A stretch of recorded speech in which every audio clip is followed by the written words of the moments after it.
Hello, hello. Let's see here. Overlay, new image overlay, camera overlay. There it is. How's everybody doing? A little groggy this morning, but we'll see how we're doing. Goat rodeo.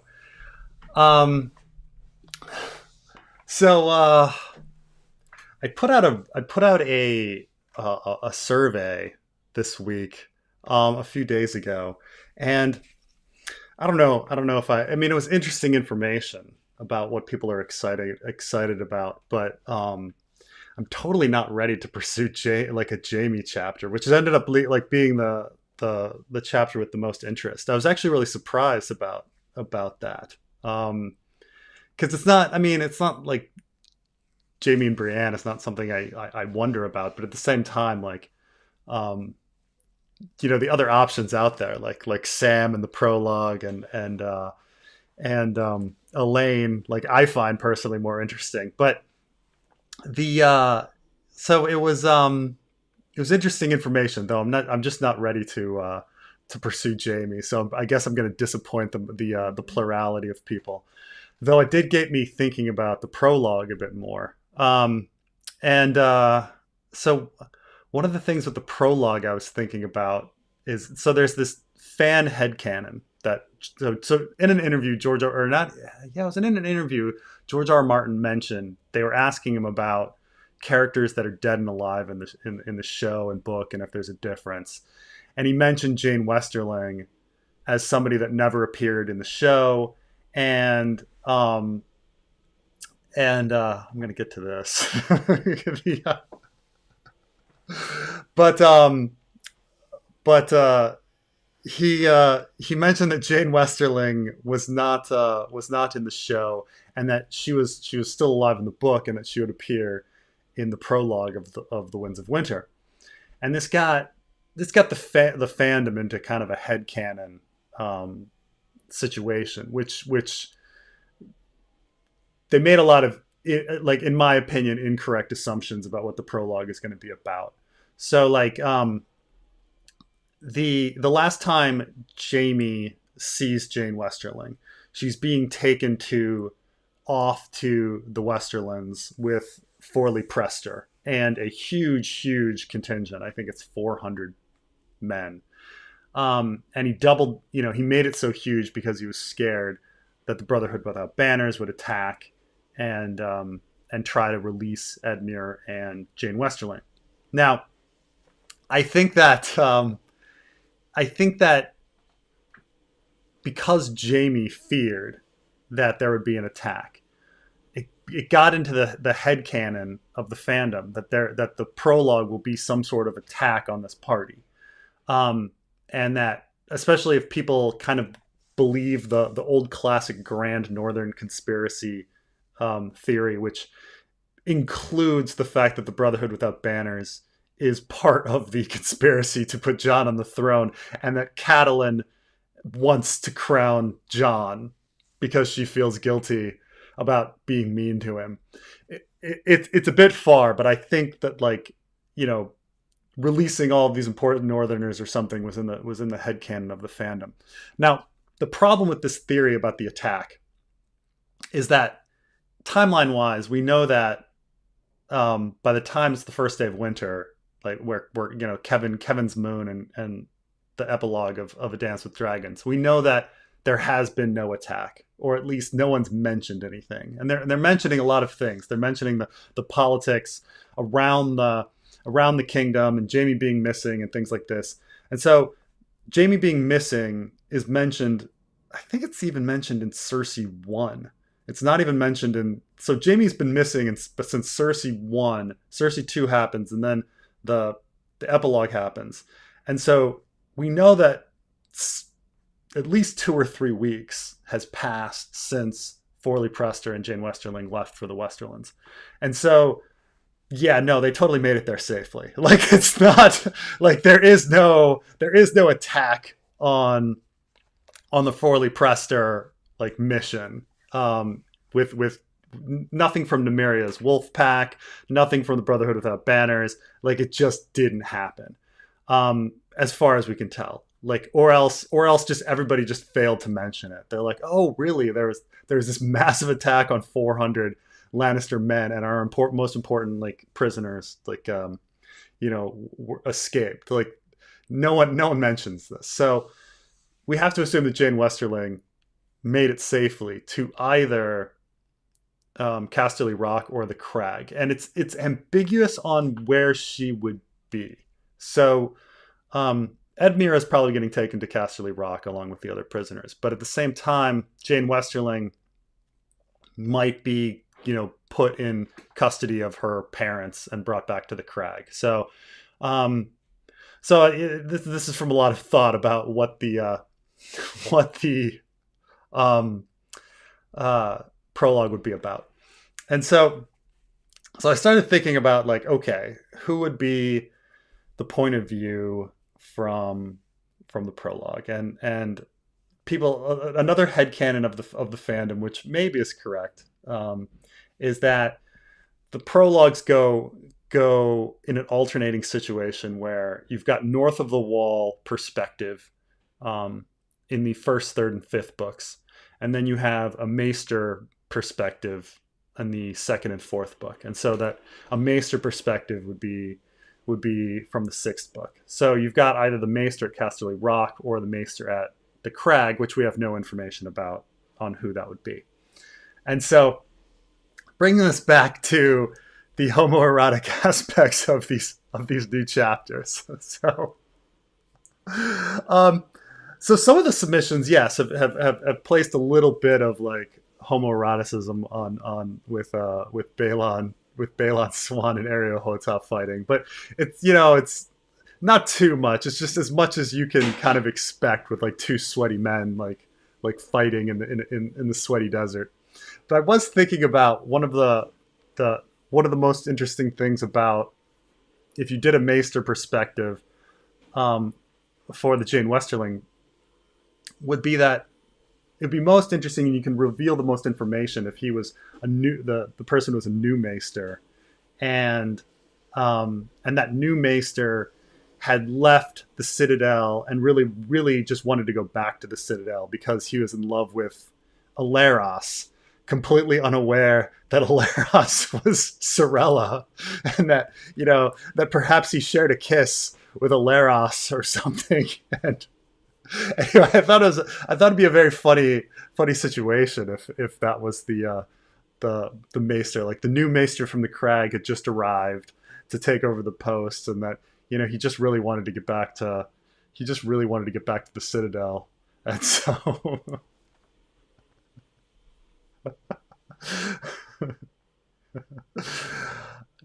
Carmine says that he's going to write his own The Winds of Winter now, where everything Preston thinks will happen will not happen.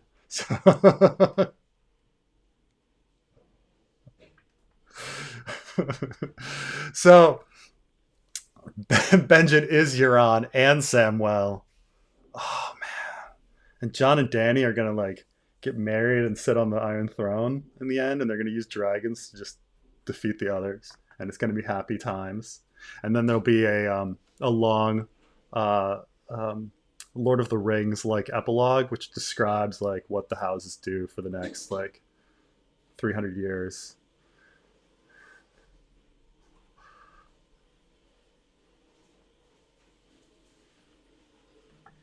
Is Alleras hiding, or are they a trans guy? I mean, I think the assumption is that it's just Sarella, and that because they don't let women into the Citadel, that she has to pose as a man in order to get access to something in the Citadel. Though I do think it's kind of funny because the Sand Snakes are all portrayed as these sexual beings who like live lives, and so you have to assume that like Alleras, who's been there for at least a year, and by this point in her story 2 years, would want to be, have some fun in her 2 years, but at the same time she's posing as a man. So I do think it's kind of funny that if she were to make a move, like this is the plot of I mean, there's a lot of these stories out there. I guess one of the guys, and what's the one with about the soccer players, um, with Amanda? What's her name? This is all like like not my age, but like the soccer players, with the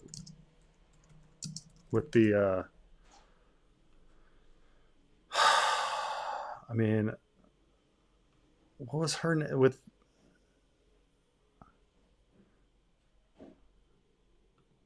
I think it's got it stars Magic Mike and that she's the man. You know, she's the man. Like, gets into these weird ambiguous questions of if you're attracted to someone and who's pretending to be somebody from the opposite gender, like what does it say about your your preferences? And it's like, well, who knows? 12th night kind of stuff. um but I think it'd be really funny. I was thinking about like, maybe this new maester, like he's figured out like why the seasons, or he's on to why the seasons are off, and he thinks he can use like his knowledge to um leverage himself back to the Citadel, where real research happens. And then he doesn't really want to be like the maester for some shitty house like the Westerlings. He wants to go back to see Alleras, and you know, um,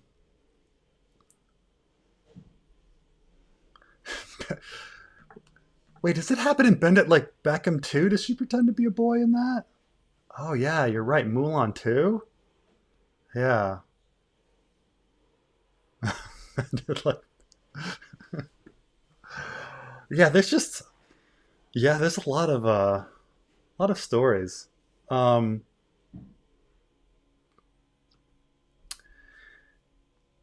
um, so Oleras is of Summer Islander descent, but her mother is specifically not the captain of the Cinnamon Wind. She's the captain of like the Feathered Kiss or something. I want to say. I have to. It's in the appendix of A Feast for Crows what her mother's ship is.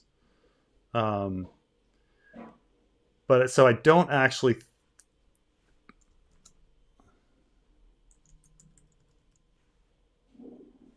Sarella. Yeah, Feathered Kiss. Um,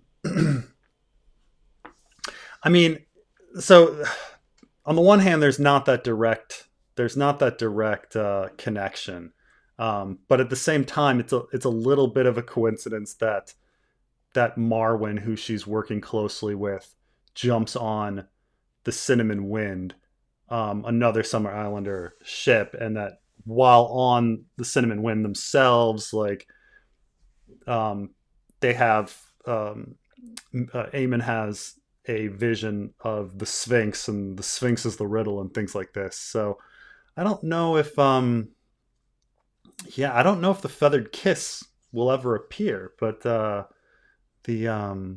that would be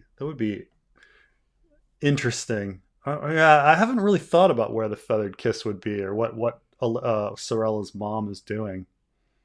Um, it would also be very funny. I mean, some people also joke like, with in the same respect as like, what if Sir Robert Strong is actually just another dude? Like, he's not actually the Mountain. He's actually Sir Robert Strong, and they take off his helmet, and it's just like, no, I'm a regular dude, and I took a vow of silence in order to defend Cersei. Like, what? Why on earth would you think I'm I'm a zombie man? That's ridiculous. But it's kind of funny, like, if also like Alleras turns out is actually just a guy the whole time, and he's not Sarella Sand, which is kind of funny.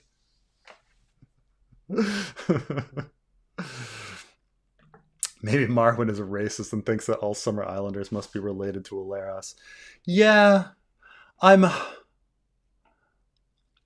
the same time like I don't know if necessarily like George R. Martin would shy away from making big assumptions like this in the story, like people being connected based on like where they're from.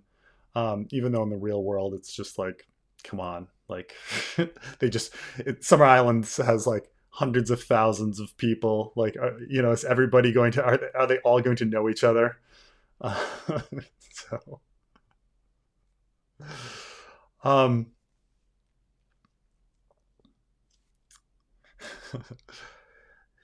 yeah, the Sarella Sand uh, theory is pretty strange. But I, there is a story called Windhaven that George R. Martin wrote with Lisa Tuttle, and that Sarella is they spell it different. I think it's she's S apostrophe Rella. But Sarella is after the establishment of a flying academy.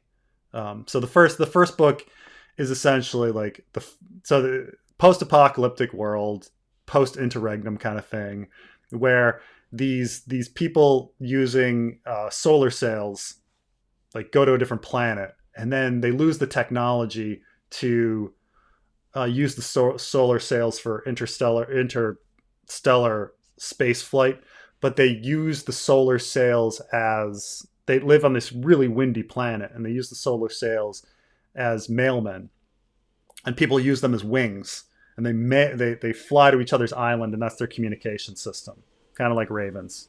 So, and this communication system is super important, but the wings are passed down by family, and so Maris, with the same character, in case you're thinking of Pretty Maris and things like this. They're all named after Maris, and the Erie is a location in Windhaven, but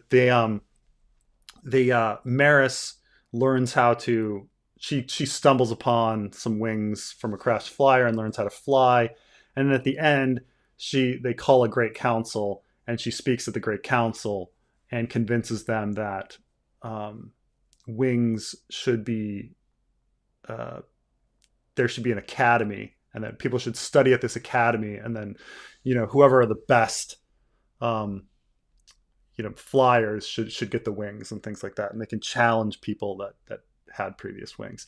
And so Sarella is later a southern dark-skinned female character at the academy who's very, very talented, who's a flyer, who is in the story in the later two books. And so when you talk about like Sarella, like, okay, you've got this like very talented like female southern dark-skinned flyer at the academy. It so fits Sarella Sand, like that. They're both. I mean, how many people are named Sarella? But um,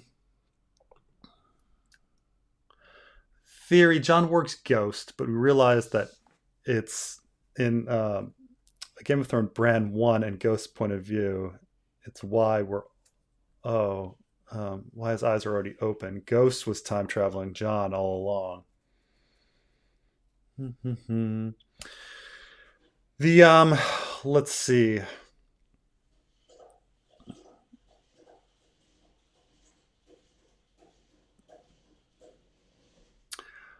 I'd have to think about like the color of the fur is often like mentioned a lot.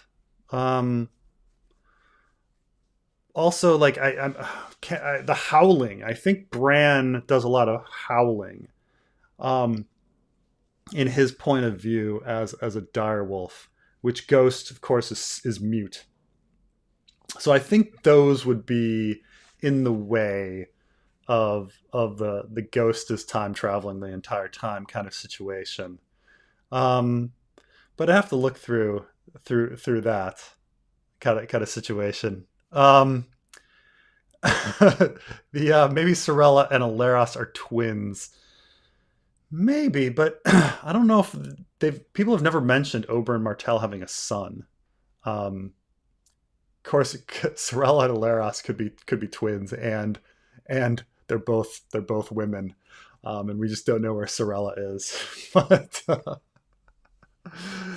But I think it's mentioned that Sarella likes Old Town and a lot of other things. Like the it's pretty heavy handed that Sarella is Alleras at this, you know. I mean, I guess not heavy-handed in the sense that, like, the first time I read Feast for Crows, I didn't catch it, but you know, once it's pointed out to you, you're like, oh yeah, yeah, yeah, that's totally obvious. Um, be a good idea to make the prologue from Illyn Payne's perspective. We call it the Silent Night. Um, well, the prologue is always just called prologue, but the Illyn Payne would be a fantastic, fantastic point of view. Don't get me wrong. Like, I would love a perspective from Illyn Payne. We don't know where Illyn Payne went. He's kind of gone. We're not sure if he went back to the Westerlands um, with Foiler Presley, or if he followed Jaime to uh, Bracken and Blackwood. Um, Now, the only thing that makes me think that he followed Jaime to Bracken and Blackwood and they just didn't mention him is the fact that Nymeria is last seen in front of a huge weirwood that's been watching her. And so I'm thinking, well, maybe that's, you know, the tree at Blackwood. And so that she's close to Illyn Payne and she can kill Illyn Payne and knock another name off of her death list. Um, but that's it. That's pretty it's a pretty small thing. So I mean, Illyn Payne could have also just gone back to the Westerlands and is hanging out. But at the same time, I mean, I think he's got a regular job in King's Landing, so I don't know why he would go back to the Westerlands. I mean, he would go back to the Westerlands and then immediately turn around and head to the to King's Landing. But I think he'd be a fantastic one. It's just that the prologues are like usually north of the Wall or Maesters. Not, you know, it's not a hard fast rule, but man, I mean, I guess if I read a really incredible Illyn Payne perspective, it would be great. But I don't know why be hanging out with Jeyne Westerling or whatever. I mean, you know, I mean, we can start the Illyn Payne Jeyne Westerling shipping fan fiction, right?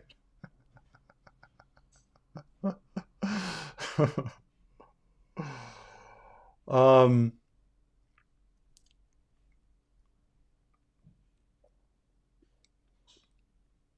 mm,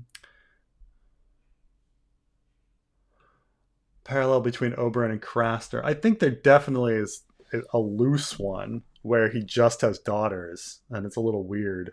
Like what happened to his sons? But I suppose, you know, the chances of having 8 daughters, it's, you know, it happens. Um, the Is Gilly a high percentage Bloodraven?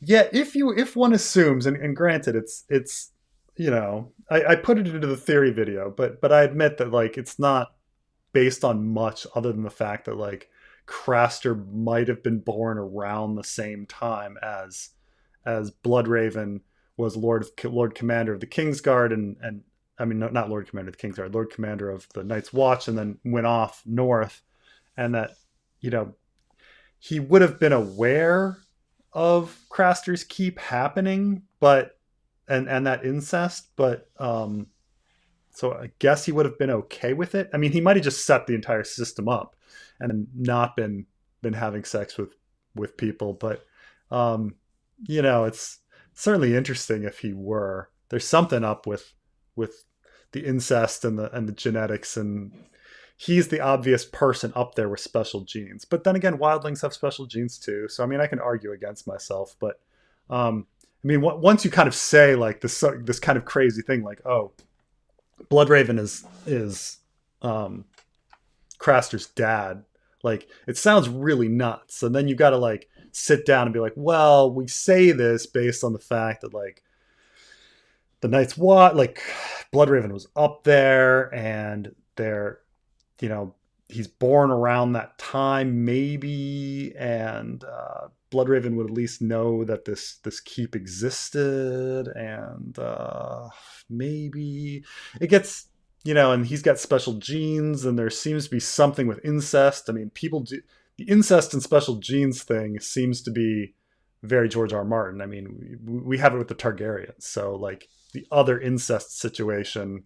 Well, I mean, I guess there's Jaime Cersei incest situation, and that doesn't lead to freaking squat, does it? So I'm not saying that all incest has to be special genes stuff, but you know, it's there. But Gilly, I suppose, would be a high percentage Bloodraven. Maybe Gilly can ride a dragon. Maybe she's got a special ability. Um, what if instead of the Winds of Winter, George R. R. Martin published the Trolls of Winter with only Elden Ring and wildcard stuff? Yeah. I mean, it was Carmine was really upset about the George's trolling kind of blog post the other day, and the though I think wildcards has even kind of slowed down since in the past few years. I think the last wildcards book I saw some varying. It's not that I pay attention to wildcards too much, but I saw some varying data, like dates on whether the last wildcards book, which was called Joker Moon, came out in 2019 or 2001 or 2021. And so, if it's 2019, then yeah, it's been a slowdown in wildcards. Though I don't know how much, you know, when he edits, like how much work that is. Like, can he do a book in like a couple days or what? You know.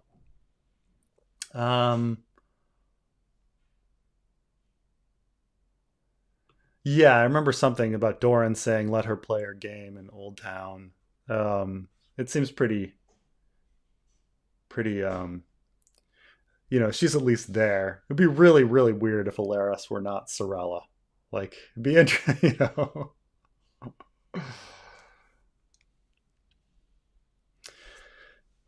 Yeah, and Bloodraven setting it up. I mean, you know, it's just that Bloodraven, you know, he also has that personality of having his fingers in everything and prophecy and such.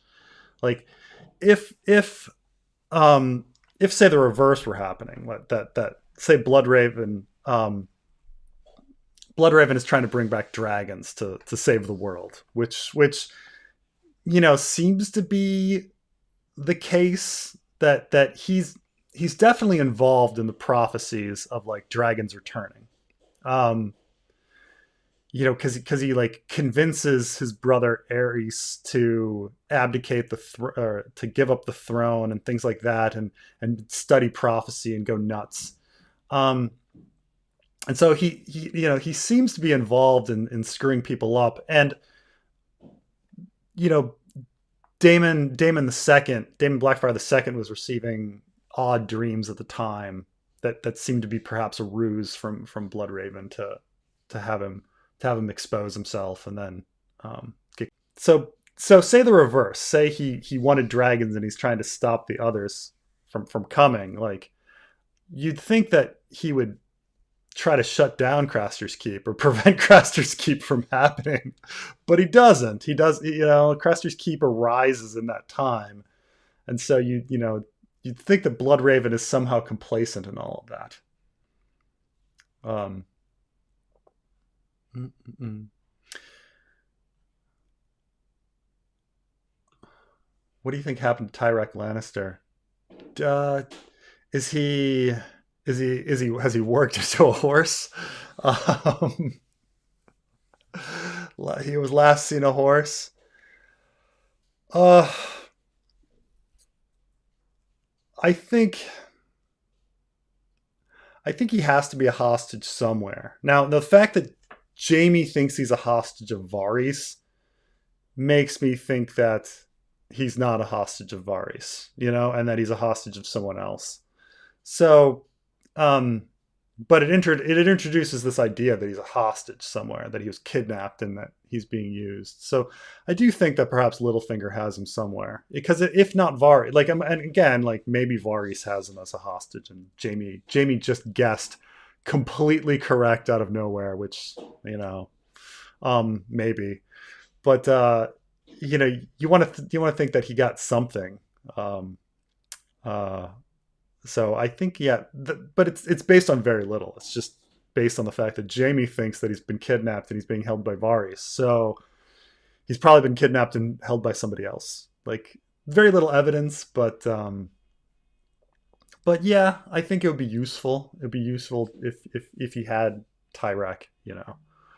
What's up with Jon having super strength 2 or 3 times during the story? The Iron Emmett fight, holding up that guy with one arm.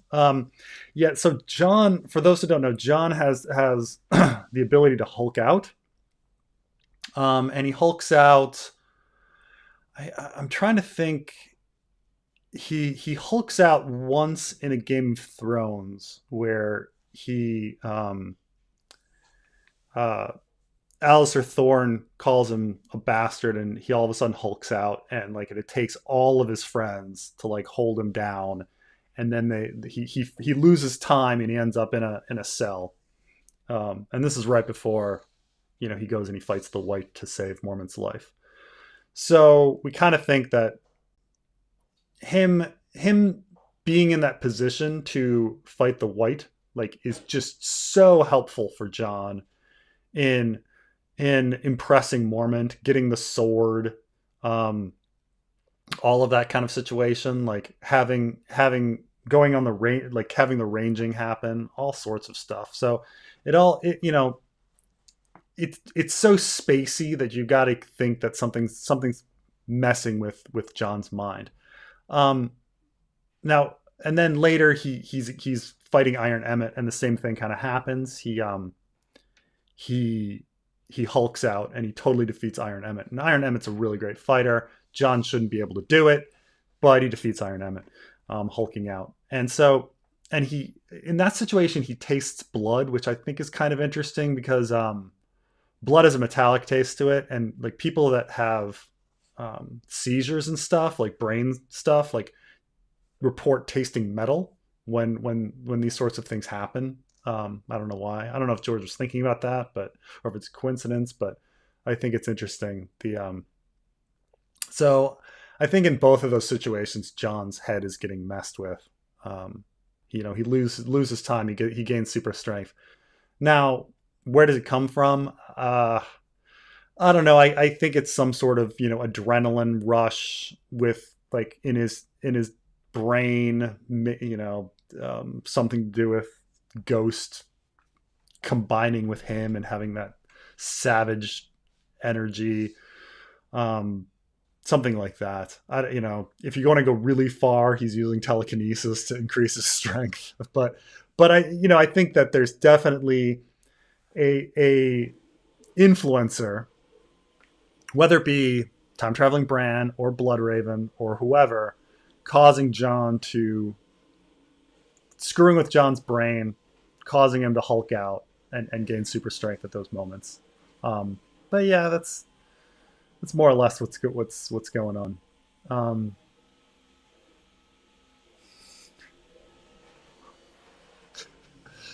Did Satin wear Rhaegar's armor while Bran was warging Robert?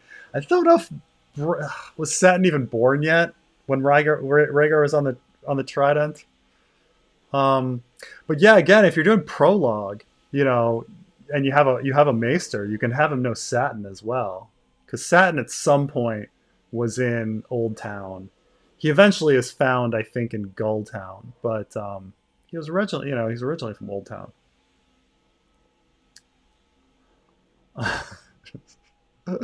George has secretly released The Winds of Winter as a wildcards book, but no one noticed. That would be pretty funny. It's true. Like no one would notice. I don't.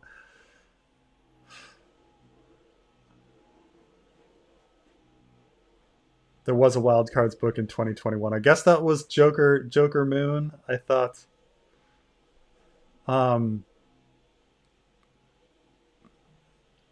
Egg is the son of Bloodraven and Shiera Seastar, is my headcanon. Um,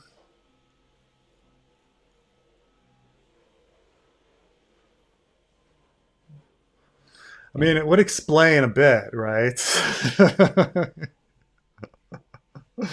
that so before Aegon the Unlikely's rise to the throne is ridiculous, right? There's no reason that all of these people um, would have like gotten out of the way in order for Aegon for Egg to rise, and it does. It definitely seems like somebody's interfering with the line in order to get him on the throne intentionally.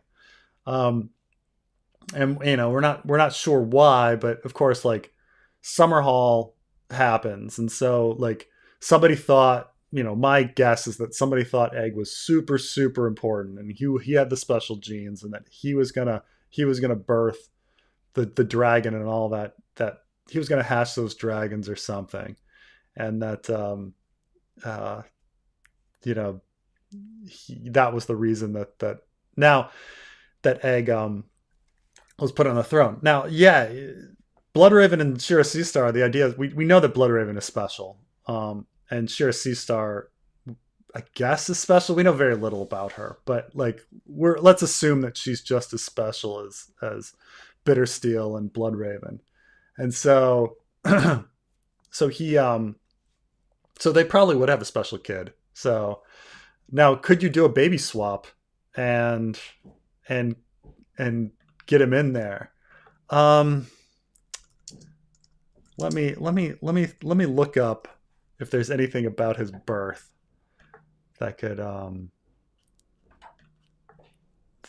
happen. But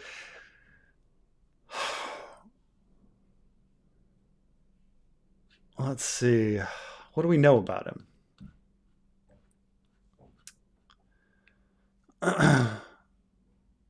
He was the son of Maegor and Diana Dane.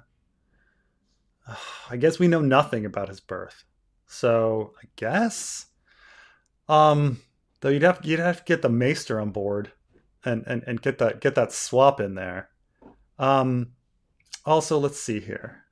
Also, we've got to make sure Bloodraven is in position in 200. So 200 AC is when he's born. So what's Bloodraven's age at this point? And does he have access to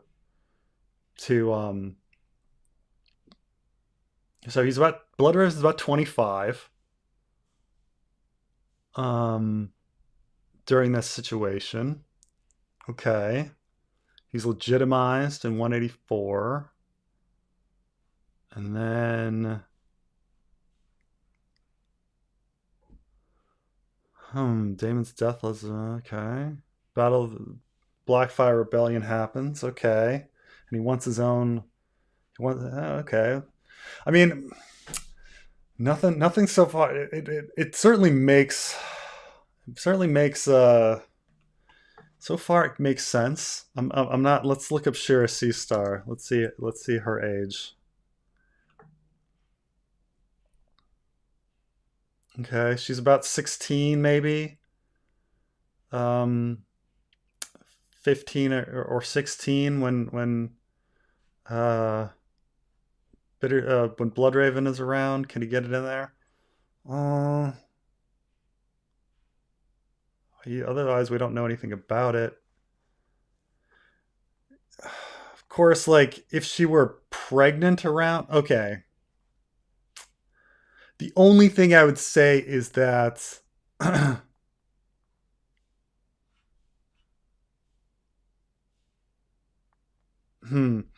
only thing I would say now, I do think like motivation wise, okay, that gives a clearer motivation to Bloodraven than perhaps in these lines, if I've tracked them, Egg is going to be a special guy. When it's like my own kid, I know I'm special. I know Shiera Seastar is special. I'm pretty sure our kid is going to be special, and he's going to be king. It's a stronger motivation than some rando. Um, admittedly, The only thing I would say that is kind of against this theory that Egg is the son of Bloodraven and Shiera Seastar is that Shiera Seastar would then be walking around pregnant at 15 or 16, when Bittersteel is desiring her around the same time, and they're having this rivalry. Like, it would be a pretty big deal if Shiera Seastar were having some sort of bastard by Bloodraven around this time. You know, and granted, I get that like George R. R. Martin downplays pregnancy as if like pregnancy is like this easy thing. Oh, people just get pregnant and have kids, and it's just bloop bloop, you know. When it's like actually like, oh gosh, like how hard it is for women to have kids, and like how debilitating it is. But you know, so I grant George R. R. Martin downplays that kind of stuff, but like it's a little weird that she'd be like running around 15 or 16 pregnant, and that and Bittersteel. I mean, maybe Bittersteel was super into like prego women or something, but it's a little weird, you know. That's my only thing against it. But I admit it's not impossible. It's not impossible just because we don't know that much about that situation.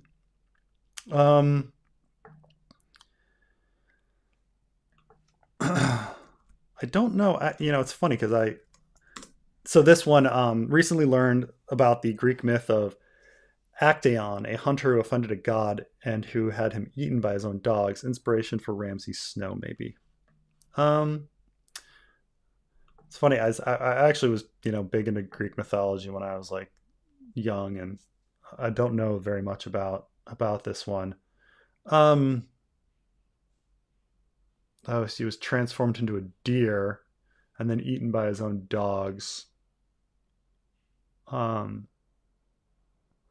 that's very, you know, horror movie kind of stuff. I mean, anything's possible. But people getting eaten and consumed and is pretty common in our story and in legend, because it's like the stories that really stick with people are the ones that are like the most horrific. So these stories of like, you know, Oedipus is perhaps the oldest, most enduring story in ever, and it's because it's a story about fucking your mom, and like and no one likes the idea of fucking their mom, and so that like sticks, right? And so Oedipus is like remembered forever because it's the most horrific idea.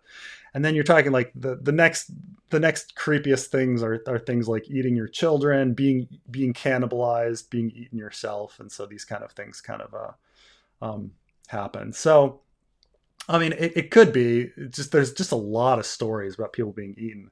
They all seem to relate to, you know, essence being like that old Pacific Islander idea of like your essence and strength is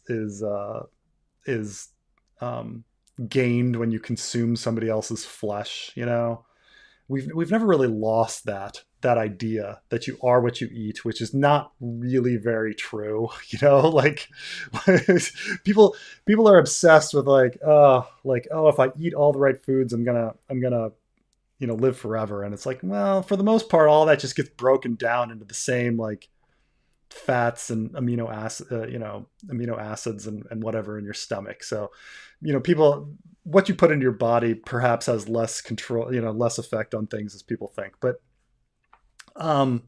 you know, you certainly don't gain anybody's like intelligence or abilities when you consume them. But this is like a long enduring idea of cannibals. And so this is definitely like a huge part of Ice and Fire, where you've got what I think Viramir Sixskins participates in it, and then obviously like, you know, Bran with the cannibalism, and Arya with the cannibalism, and you know, Euron forcing self cannibalism on people, and Vargo Hoat cannibalizing himself, and the pies. And then, you know, with Ramsay's dogs, like every time a dog eats a woman, the dog is named that woman, like as if like the soul has been part of this. Even Maester Walgrave wanted to be consumed by his ravens, as if like his knowledge would be absorbed into the ravens. And essentially this is what's happening with the weirwood trees, right? They're taking in the blood and consuming and gaining the knowledge and all this stuff. So I think it's all that. So I mean, it's possible, but I've never heard it. Uh, you know, I'm just it's just that cannibalism and consuming and is such a common story that it could come from anywhere. Um, Human beings we think we're original, and then we're not that original. It's funny because the chapters, the Prince's Justice, I was thinking about like a line in which like how I would start the chapter, and I was like, this line might work okay. And then one of the submissions came in and it was that line verbatim, and I was like, oh, maybe it was too cliche. Maybe I was thinking like my thoughts are not that original. Well, one, my thoughts are not that original. If somebody else like submitted the exact same line, and then I was like, I guess maybe it's a little cliche. So I don't think I'm going to go with that beginning, because specifically because I thought of it and then somebody else thought of it too. Shiera Seastar glamored herself as unpregnant and then later as they had a date on the birthing bed. All of these. Yes. I mean, possible, but yeah, it's um can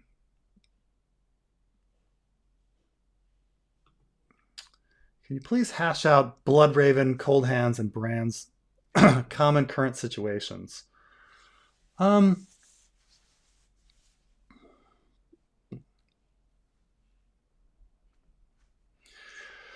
mean, I don't know about Coldhands because we don't know anything about Coldhands. I mean, the Coldhands is, he seems to be an undead Night's Watchman of some sort. He seems to be either a pawn of Bloodraven or time traveling Bran, or both. And but we know nothing about his life or who he is, so it's hard to think about his parallels there. When it comes to Bloodraven and Bran, I mean, their parallels are that they're both kind of special blood people who were from the same areas in the north. The Blackwoods are originally from kind of near where Winterfell is. And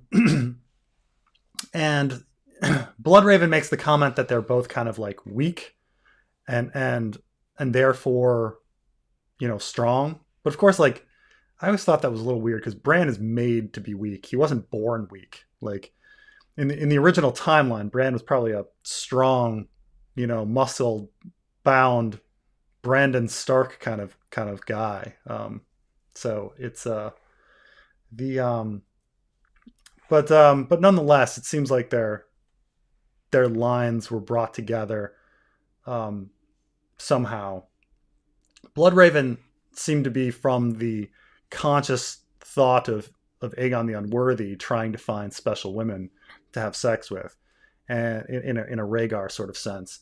Bran's in a different sense, in a sense that somebody was screwing with marriage alliances and getting Brandon out of the way so that Ned could come in and marry Catelyn and things like that. So it seems like they're both been brought together through, I say Bene Gesserit like Dune, selective breeding to bring about their special abilities, and then so that they could connect with the weirwood and have the ability to skin change and things like that. I mean, their current situations are I guess we know that Bran is likely more powerful than Bloodraven, and that Bran is going to be able to time travel, and Bloodraven is not. So as powerful as he is, like we know that Bran is more than that. And that it seems like Bloodraven wants someone to replace him in the Weirwood tree, but Bran is doesn't want to. And if we go by show, he's not going to. He's going to somehow rebel and try his own thing. So,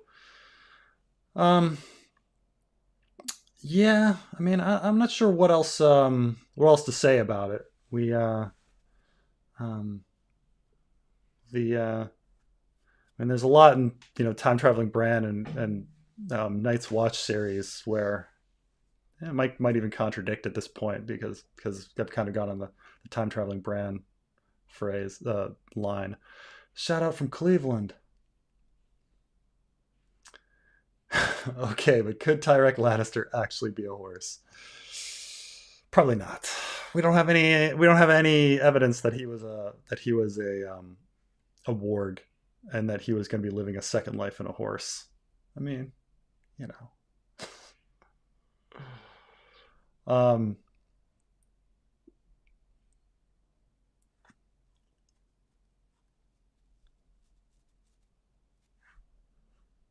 Interesting.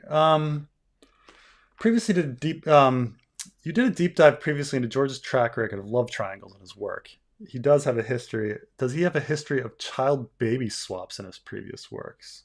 You've read most, yes? Yeah, I've read pretty much everything he's written. I'm trying to think of if he's ever done baby swaps. First off, there's not that many children in George R. R. Martin's work. He doesn't write them because he doesn't have them. He doesn't know about them. So I'm trying to think baby swaps. There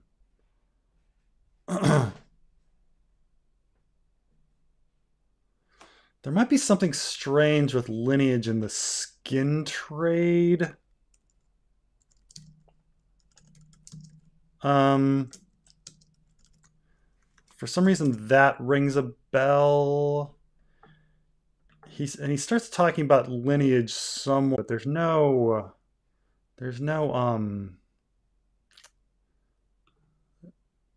nothing too important there. Let me think here.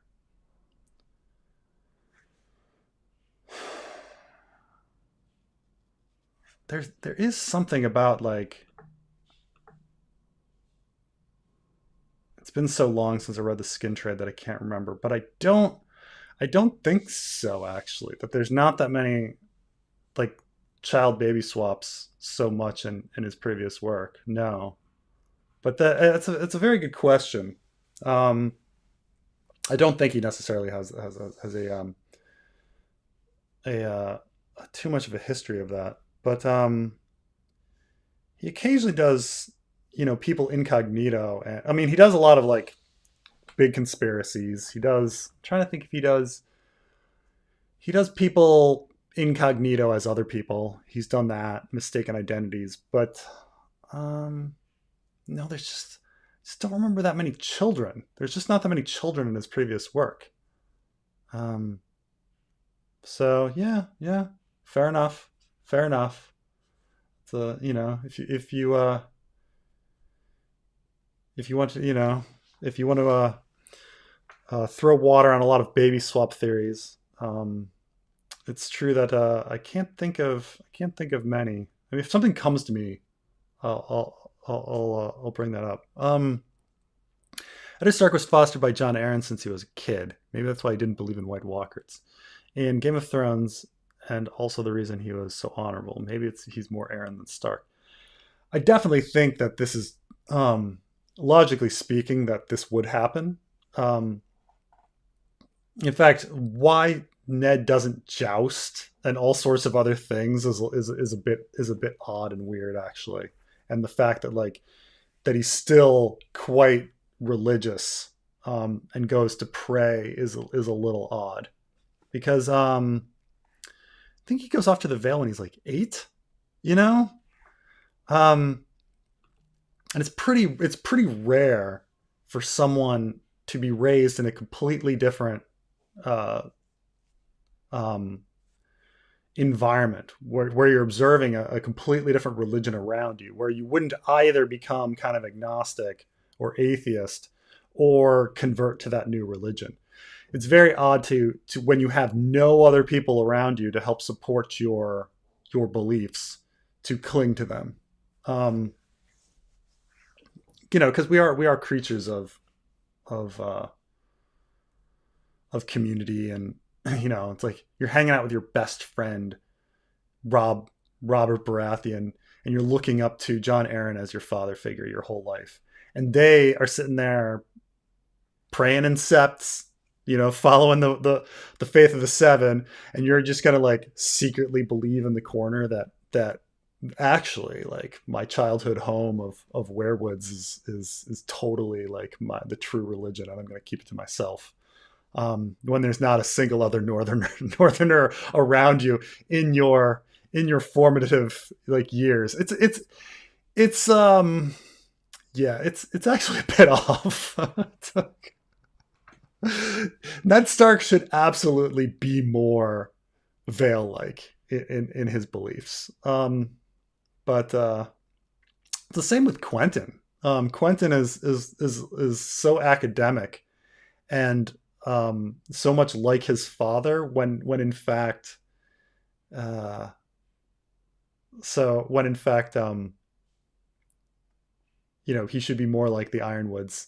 The fact that like he's around all of these like socially liberal people who are fucking and making out and doing all this stuff, and he's exposed to this at such a young age, and yet he reaches the age of 18 and he's still super timid about it, as if there's something genetic to it, when it's a little ridiculous.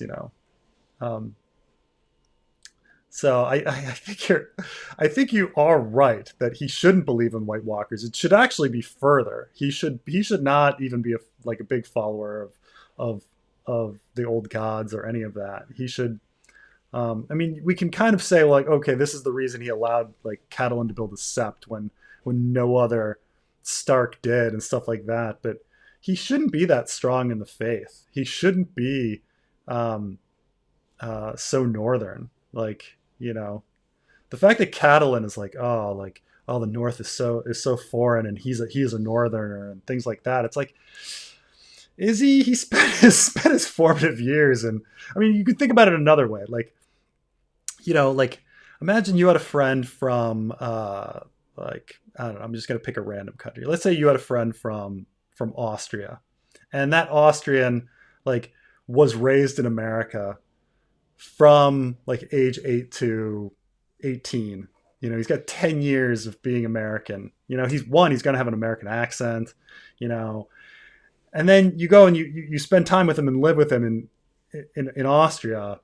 Like, he's going to understand America really well, and he's going to in many ways act American. And it's like, yes, he's back in Austria, but he spent his formative years. Like, we forget how important childhood years are.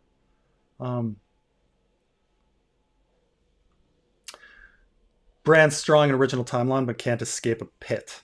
Yeah, no, that's totally my belief. I mean, keep in mind that like this pit is going to be covered with ice, right? And it's going to be, just thematically, like it's going to be like as tall as the wall, or something, like 700 feet. And so the idea is that like he thinks he can do it. Like, oh yeah, I'm freaking Bran Stark, climbing extraordinaire. Like, I can totally climb out of this pit. And then he slips and falls. And he's like, because he says repeatedly, like, I never fall. I never fall, And so, and then the idea is that, your Mary Sue Mira character can do it when he can't,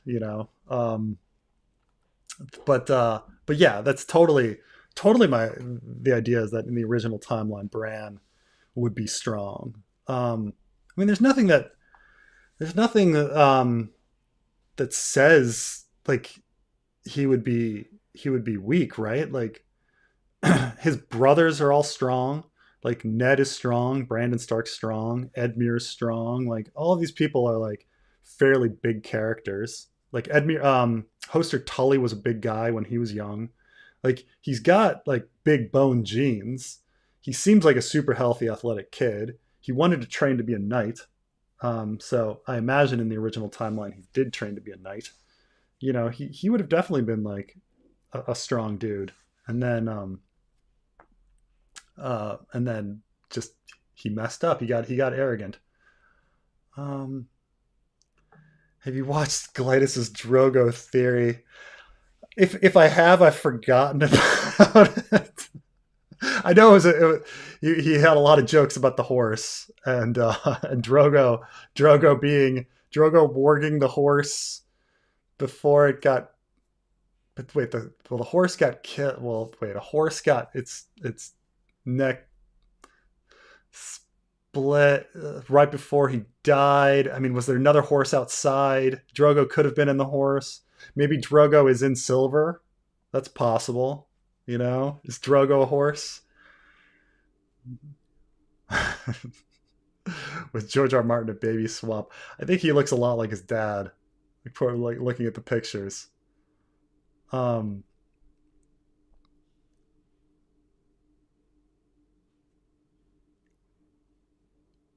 uh,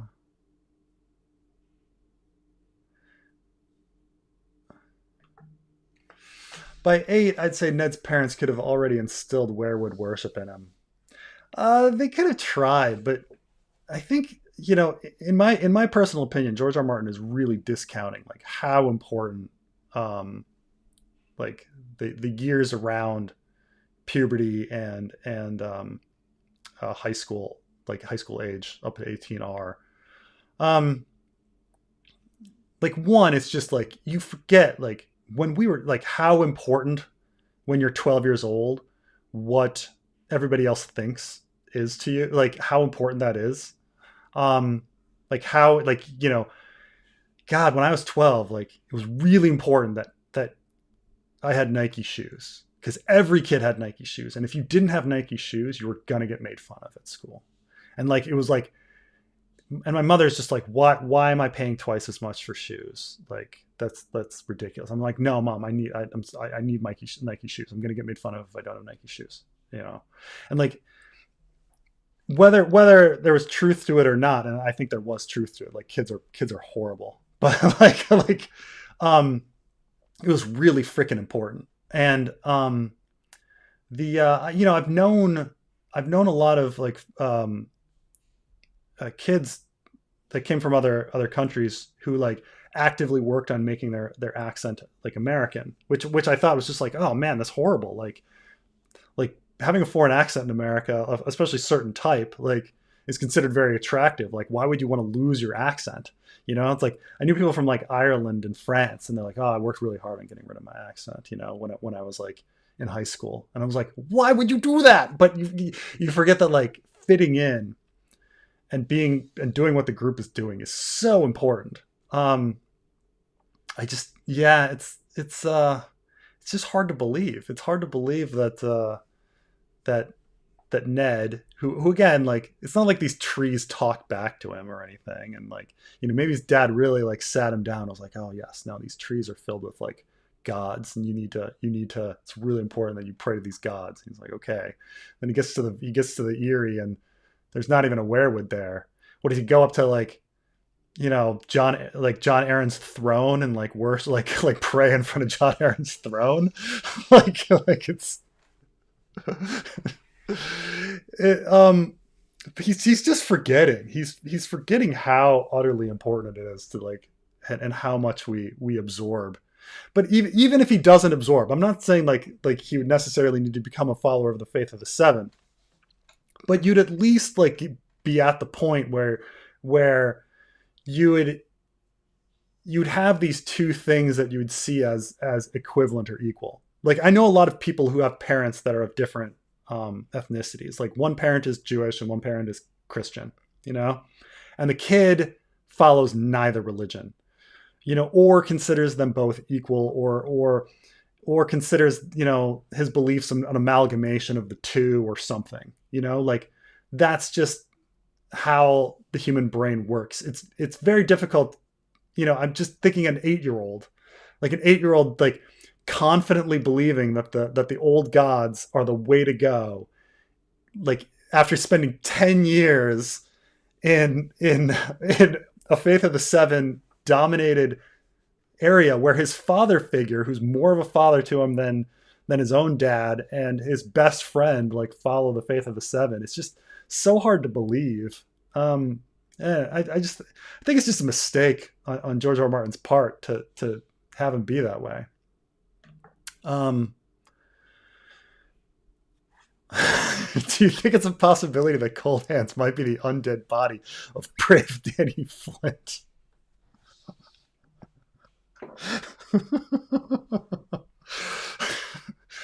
No. Oh man, that is something I never thought about. That would be something. That would be something. I mean, we'd have to have Danny Flint, brave Danny Flint, be like Brienne and be a massive. Because I mean, he's isn't Coldhands huge? Isn't Coldhands?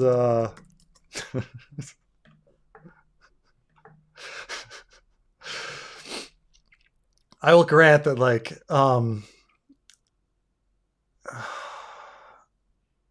no, huh? Okay.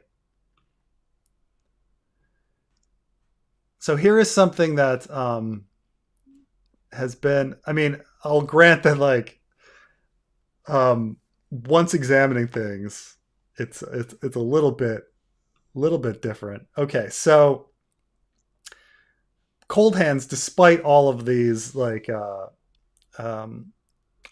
artistic depictions of him as this like huge guy on an elk, he's actually thin and gaunt, and he has a rattling voice.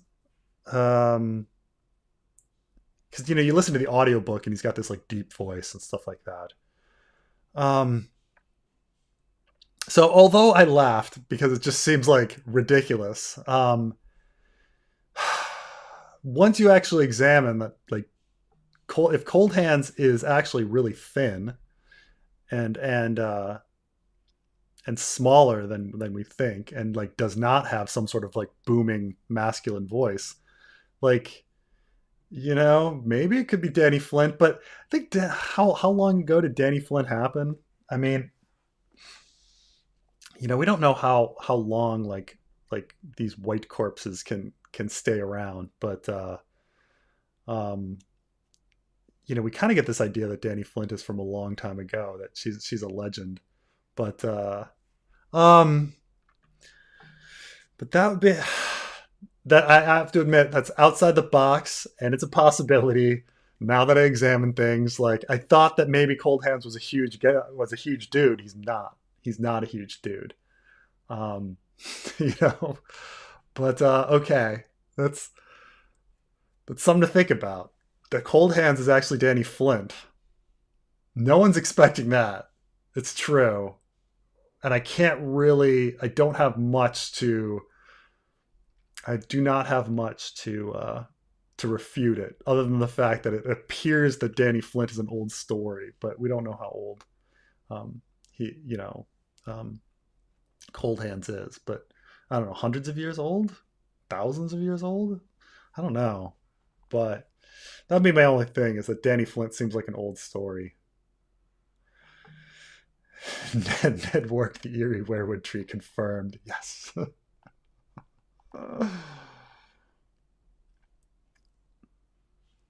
um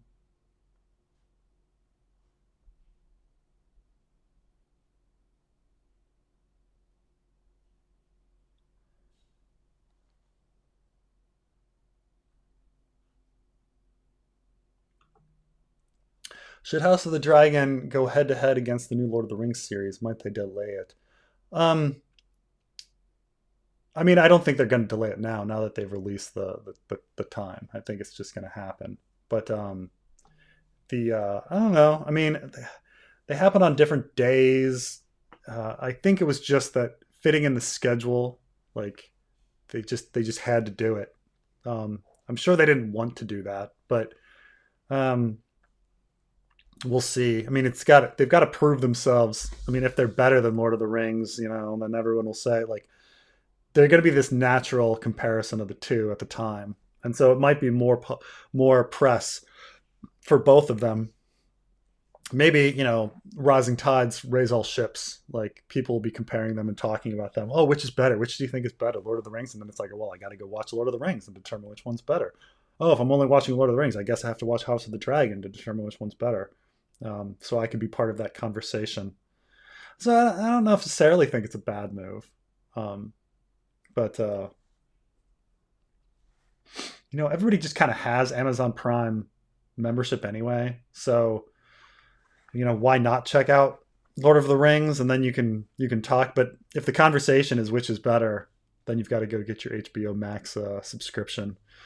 I mean, I guess I wouldn't have done it, or maybe I would have broken up the weeks or something into two parts. But I think they're just going head to head. They're like, you know what? We think we can defeat Lord of the Rings, but I don't know. Maybe I don't think it'll hurt it too much. Love the fan-based continuation of the A Song of Ice and Fire plot lines. Please expand on your previous ideas at the end of the series being Sansa, Road down to the Isle of Faces. Your opinion of the Isle of Faces being part of the end of the game of the series. I mean, I feel like if there is either there's some. I mean, we have this Chekhov's gun of like the most mysterious place in the world, right? Which is the Isle of Faces, and you just kind of say, okay, well, we've got to eventually reveal what's there, right? Plus it's right there in the middle of the map. So if forces are heading down from, in the show, they all destroyed the others at Winterfell, but say they destroy the others at Winterfell and then have a final battle near the Isle of Faces or whatever, or maybe they don't destroy the others at Winterfell and there's going to be some sort of face off there. It just seems like the most mysterious place in the universe is the center of the map where you could easily have a final battle. That it just seems like there has to be something super important there. So, with all the Weirwoods, you could have somebody in that Weirwood net controlling things. You could have time traveling Bran. You could have something that has to do with why the seasons are uneven, whether it be magical or technological, some ancient creation, some ancient fort, some spaceship, some nuclear power plant, something, maybe they had some sort of machine that was harnessing the power of the Earth's core and it just went awry, that kind of stuff. There's so many possibilities on what you could do there. And you could make it as hidden or obtuse or hinted at as you want. But, I just think that Sansa right now is the purest character, that she has the most hope for her future. I mean, Brienne is good too, but if you're going to have some sort of last character that's going to somehow save the world, that's been a bit powerless the whole series, and that needs to kind of come into her own and affect change. Like that's why I kind of think Sansa or Brienne are the kind of the important ones here, because they haven't really been able to be important, and yet they're so morally pure, at least so far, and so I just thought it would be kind of like. And then Howland Reed was this kind of idea I had, because there's in Dying of the Light, there's this Howland Reed like character that's talked about the whole book, and then he finally appears in kind of the last scene, and he's not even like, he doesn't even affect the last scene. He's just kind of too much, he's just kind of there as a referee to a fight, and so like Howland Reed is just kind of there as this person rowing Sansa over to the Isle of Faces would just be kind of interesting. I just, I thought that would be, because Howland Reed is he's such a Chekhov's gun, but at the same time, like his reveal will always be disappointing. So we kind of have to have a kind of mysterious reveal to him where we're not quite sure what he's doing, and so you just kind of have him, something kind of ambiguous. And I kind of liked the beautiful aspect of like Howland Reed rowing a boat and Sansa sitting in a boat, like crossing the lake. I thought it was just kind of a beautiful scene. I couldn't imagine, like, I was just trying to think of like some sort of beautiful imagery of how I would end things, like I can't think of a better, like a more beautiful location than like crossing this lake to the Isle of Faces. And then, you just kind of have this mysterious character, Howland Reed, and this character who's just been shat on the whole story, who hasn't had her power yet, like, hasn't affected anything, and like how she should be part of the final decision on whatever it is. I don't know what Sansa would find there. I would just think that that's kind of like in my head canon of a nice way to kind of have the ending of things. But do you plan on include any of your theories in the fanfic, such as the Dornish master plan? And how far are you into Dark? I'm at the end of season 1 with Dark, which I'm just like, Ulrich, if you're gonna kill a kid, like, just don't half-ass it. I'm just like, oh, Ulrich, oh god, like, can't you kill a kid? What's up? But I don't know if that spoils anything for people. I'm just like, oh god, like, what were you doing? If you're gonna murder a kid, like, oh, god, just do it right. But yeah, I think most of the theories would go in, because it's just the effect of like, when I've thought about these stories and where they're going, they're just they're interwoven with how I theorize, and like those are the details I've kind of noticed. So I think most of those things are going to go forward. Maybe probably not in the exact aspect of as before, but for the most part, and there's obviously room to change, but I don't think I'll abandon any of these things like at the last minute. It's not like somebody's going to be like, Preston, I don't like your Dornish master plan idea, like, you should just cut it. I'm just like, well, the masses spoke, no Dornish master plan. I don't think that's going to happen. But it's just how I envision the story and the complexity and all of these sorts of things. Like, not that my mind can't be changed, but I think that's a lot of the theories are going in. Maybe not all of them. I mean, I don't know if like everything with Craster's Keep is gonna go in, but like that's why I'm kind of putting the north, and a lot of that would be revealed later anyway, like Dream for Spring kind of stuff. So we don't even have to worry about it right now. Why doesn't anyone recognize Arya's northern accent? It's ridiculous, right? It's completely ridiculous. So we do know that the North has a separate accent. Brienne notes Harwin's accent when talking to the Brotherhood Without Banners. So we know that the Northerners have a separate accent. Of course they should. And Arya's running around with this Northern accent, and the one that got us, like, there's the question of whether Roose Bolton knows something's off with Arya or not, because he takes her in and she's speaking fully highborn Northern, right? And he just accepts her as this lowborn cupbearer or whoever. And then later he gets an entire chapter where he castigates Theon for not using my lord and saying my lord, and talking about how these like accents like totally reveal like Theon's identity. And so yeah, it's just really, one has like, logically speaking, like Roose Bolton would just have to know that Arya is like clearly Arya Stark. Like it's not even. It is the equivalent. Like I have a pretty I don't know, upper class American accent, right? And this idea that like let's say, you wanted me to fit in like working class Alabama. Do you think like I could totally pull it off? No, I'm not gonna like.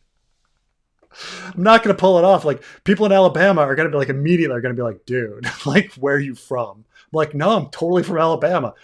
No, you're not. Like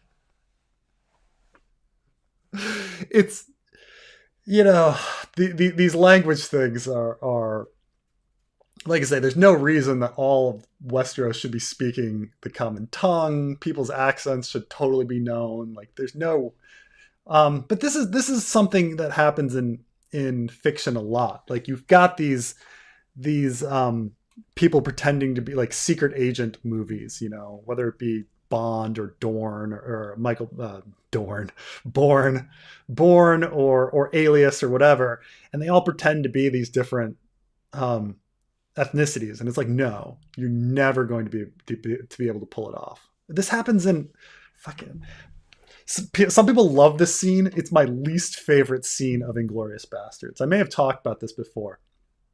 My least favorite scene of Inglourious Bastards is they've got this American German guy who goes over there and he's in a bar and the Germans are like, huh, you're a little off, and they start talking about him, and then they're like, and then he's like, oh, I'd like 3 glasses, and they're like, oh, you totally outed yourself because here in Germany we do this for 3 and not this for 3.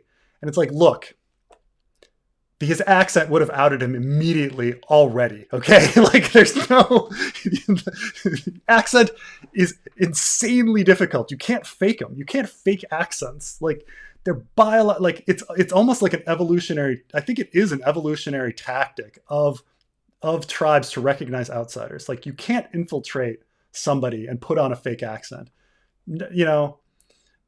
It's just not going to happen. Like it's a dumb scene. Quentin Tarantino thought he was like being clever. He's a master of pacing and everything, and it's an interesting scene. Like, don't get me wrong, it's entertaining, but it's stupid. It's really fucking stupid. Okay, this isn't going to out you. Your accent is going to out you long before that. It's ridiculous. Plus, if he had studied enough where he got the accent perfect, he would have gotten this. Like this was down the fucking list. Like, oh god, oh man, it's really, really stupid but this happens in Hollywood all the time. You can never, like, secret agents don't pretend to be different ethnicities. That's not what they do. People in the CIA never ever pretend to be another nationality or ethnicity, because you're gonna fail at it. It takes a lifetime to learn the cultural ins and outs of being one specific thing. There's no way you could fake it. Like within a couple sentences, like I can recognize if you're actually from Baltimore or not. Like maybe not the suburbs of Baltimore, but I could I could totally recognize whether somebody's from Baltimore or not. Like it's just not something you can fake. But yeah, but in movies and TV, like everybody loves these like hidden identities. Like it's not going to happen. On religion, I think a lot of people in the story started to see them as the same, hence swearing to the old gods and the new. Why else would you trust that vow? I'm trying to think. I know Catelyn uses that vow a lot. But that's an interesting idea. Now, I do think that, yeah, like, over time there should be like some sort of blending of their religions, maybe, that could, which has happened in a lot of cultures where you've got, especially like Egypt would just combine gods all the time, and there would be an evolution. So I'm not saying it, but the thing is would that be part of, um, huh? Would that be part of like Ned's belief? Wow. So here's some really weird stuff about that phrase, the old gods and the new. Okay. Really weird shit. Um Daenerys says by the old gods and the new. Um Ned says before the old gods and the new. Catelyn obviously says it. It's most uh Barristan says by the old gods and the new. Davos, old gods and the new. Um so it's not that many characters actually say it, but the ones that say it, it's really weird. Like, why would Daenerys be saying by the old gods and the new? That means Viserys must have said by the old gods and the new. I mean, I get that, like, Jorah, she's saying it to Jorah. Ugh, I'm sorry, that was the handle on my chair. She's saying it to Jorah, so maybe she's, like, throwing him a bone or something. But, like, the phrase itself, by the old gods and the new, like, flows off the tongue and is repeated. Like, the fact that I could put that into the search and it comes out, means it's like a common phrase. It's really weird that that Danny and Barristan, and by implication Viserys, would be saying that, right? That's an odd one. But so Eddard says by the old gods and the new, and so he should logically, like, believe some sort of, like, some sort of blending of religions or whatever. But you don't see him at the Sept. You don't see him.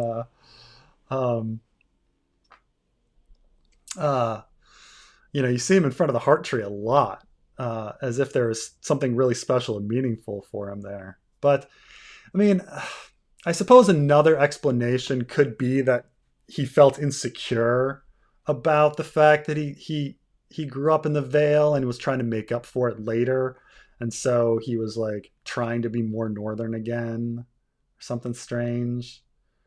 Um,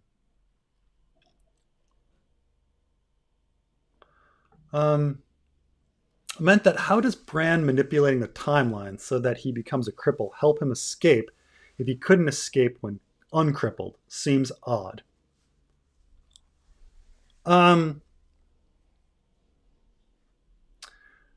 I think that well, there's a lot of advantages to Bran being crippled. One, there's the obvious one of, does it advance his telepathic abilities earlier? So, like, old Bran could discover that, because say Bran eventually makes it to the Three-Eyed Crow at the age of 25, right? So he discovers that, oh man, it's far too late. Like, the dragons are already dead, or Daenerys has already been killed in Essos. The only person that could have awoken the dragons or whatever. The others have already collected, like, enough dead wildlings that they can totally overwhelm the wall. Different wars happened. People got killed. Who knows? So Bran could have realized that it was just too late, that he got his telepathic abilities too late in life, and so that he needed to make his telepathic abilities come out earlier. And so he purposely crippled himself to make his telepathic abilities come out. Then there's the advantage of, well, if I cripple myself, I don't have to march south. Because remember, Bran was supposed to accompany Ned to King's Landing. And so if it's really important that Bran get north of the wall, he needs to not be part of that group, like, heading south. So I think those two things, like, one, he needs to not head south. He needs to remain in Winterfell so he can go north. But I think probably he wants to unlock his own telepathic abilities before, like, earlier in life. Because there's the crippling, but then he also seems to, if he's manipulating all the events, he puts himself in the crypts of Winterfell to have his eye opened there as well. So I think that's, it's just, no one wants to be crippled, but at the same time, like, if he knows that his telepathic abilities like come from it, he needs it. So, all right, sorry.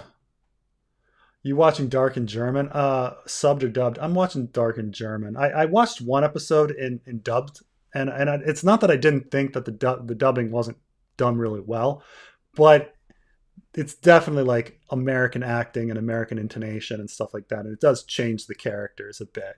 The characters in German are just more are just everything, so it's even more serious. Like, it's such a serious show, but the fact that like in German all the characters are just also playing them very serious. Well, some of the characters in the dubbed version are a bit more animated. Like so I've been watching it dubbed because I did try to. It's not bad. It's not bad. I've been watching it subbed. I mean, I've been watching it with subtitles. I'm not saying it's bad dubbed. It's not, but I just kind of felt that I was getting more out of it with the subtitles on. Let's see here. I'm just laughing at Carmine. Sansa marries Aegon. Bloodraven Bran skin changes him. The dragon thief Shiera Quaithe skin changes Sansa. She had a raven and a weirwood dress in the show. It's tough. I mean, to Aegon. I mean, Aegon's in a position to perhaps marry Ariana, but I mean, we'll see going forward. I mean, people talk about the Ashford tourney theory, where that the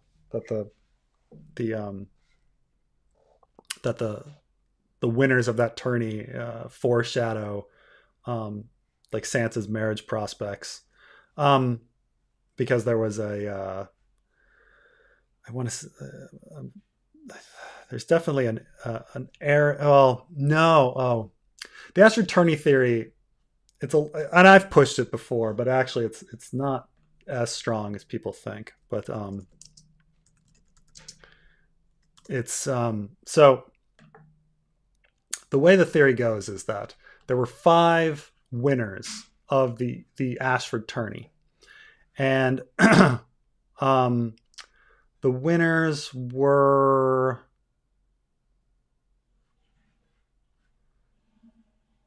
let's see here.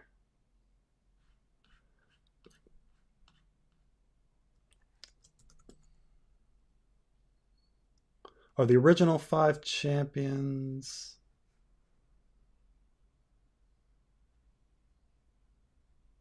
Or do they stop it in the middle? And so, but there's the trial of 7.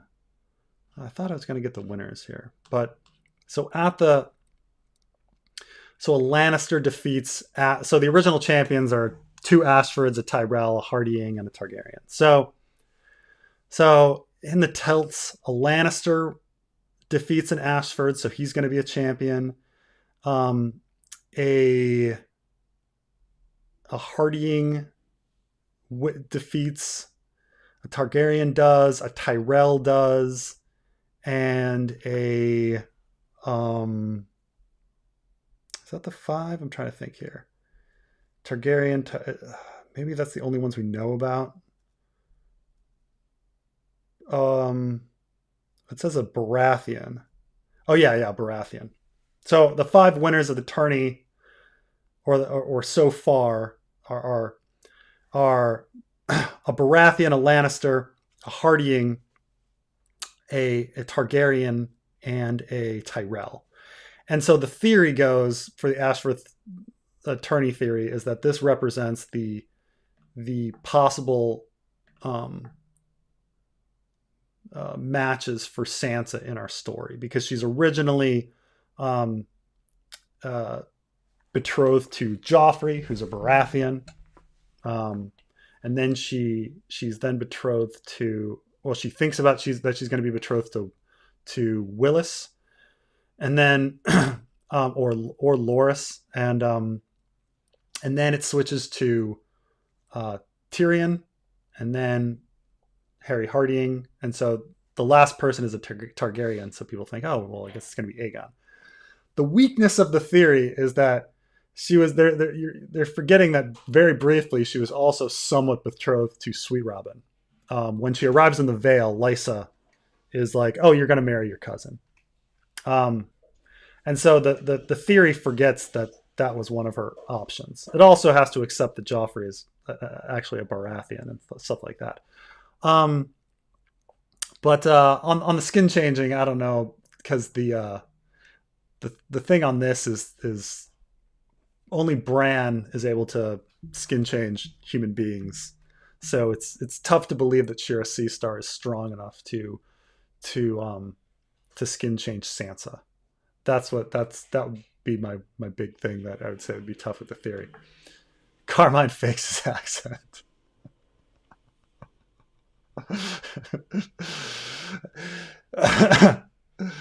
I mean, Carmine's been in America so your accent kind of settles in around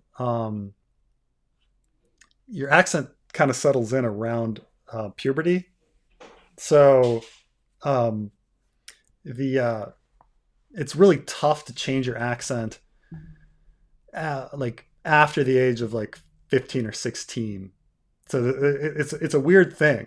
It's a weird thing. So if I have a friend who lived in Australia and had an Australian accent up until like around age 10, and then he moved back and it became an American accent, and his Australian accent went away because puberty happened and he just shifted.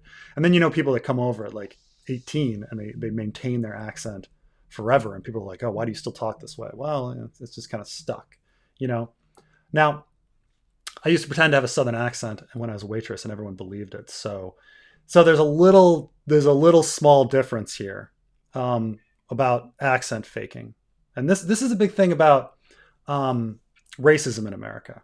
And I would argue that people are much more accentist than racist. And so I say, like, some people say, oh, in America, are you really that racist? You elected Barack Obama as president. And I was like, well, we elected Barack Obama as president, but he had a white accent, because you could imagine Barack Obama with a black accent and how people would react to that. There's a lot of people that believe there's a correct accent. They're so arrogant on their belief that they believe that like there's a correct way of speaking, and that if you speak in a different way than someone else, that you are dumb. And they don't understand why other people don't just shift their accents to their accents and like continue on. And certainly people try, but there's a big difference between, and this has to do with like Jackie when you're being a waitress, or it has to do with like somebody like Tim Roth or somebody when they do an accent in a movie. So a lot of people see like, a British actor in a movie, or Tom Holland, and they're like, oh man, he's so good. He's so good at that accent. If he can fake an accent, why can't everyone just switch their accents? And there's a big difference between a prepared line in your head and speaking a prepared line and free flow conversation. And so I imagine as a waitress, you have various pre-planned statements and conversation that you're going to have with clients, with guests, and that you're saying those same phrases over and over and over again. Like, oh, welcome to, Applebee's. I'm not sure where welcome to Applebee's. Like, can I offer you, the ice cream sundae or whatever? Oh, thank you. Oh, can I get a new refill? This kind of stuff. And so you can learn various phrases and fake an accent for various phrases, but free form conversation is really difficult because you're eventually going to fail. Now, there are some interesting examples of people that can do it. And a lot of linguists talk about Eddie Murphy, because Eddie Murphy can have free flow conversation, or at least he could. I don't know how much he's still practiced at it, but there was a time where he could have free flow conversation in a dozen accents. And the reason he could do that is because he would sit by the radio as a young child and practice accents from different ethnicities that he would hear. And so Eddie Murphy was like very talented at accents, but only because he could get it. There's a really interesting movie called Genghis Blues, and it's about this blind guy. It's a documentary about this blind guy from the south side of Chicago who used to listen to shortwave radio because he was blind and didn't have much to listen to. So he actually got an old Soviet station where they had Tuvan throat singing. Tuvan throat singing is crazy stuff. It's like it's two sounds at once.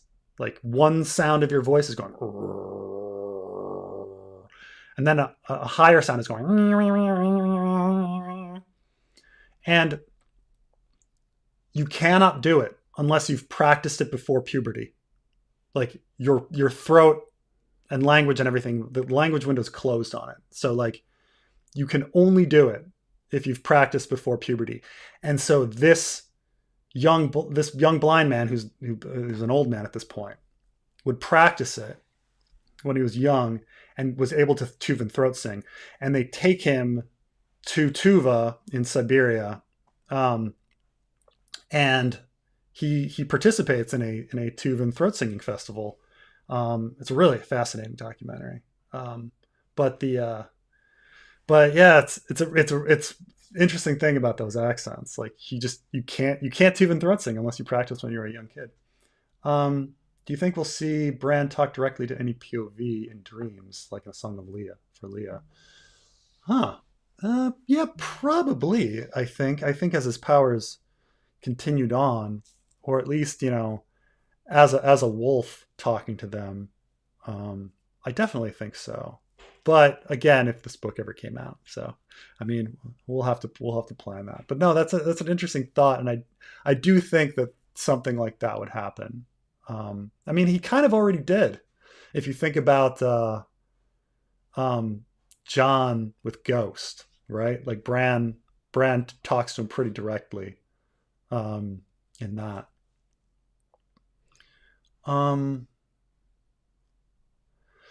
Could Marwyn be befriending Sam because he's a possible inheritor of Heartsbane and wants a Valyrian sword for the R'hllor Azora high prophecies? I mean, it's not that. It's just a lot easier to get a hold of Dragon Glass if you really want to be fighting the others, right? And Obsidian. So it seems a lot of trouble just for one sword. There might be other ways to get a hold of. I mean, there's lots apparently Valyrian daggers and stuff out there and stuff. So I don't know, just for Heartsbane. There must be some easier ways to get Valyrian steel. I mean, he owns a Valyrian mask and a Valyrian rod. You know, if he really wanted a sword, he could have Tabho Mat like make those into a sword for him or something. Because he already possesses Valyrian steel.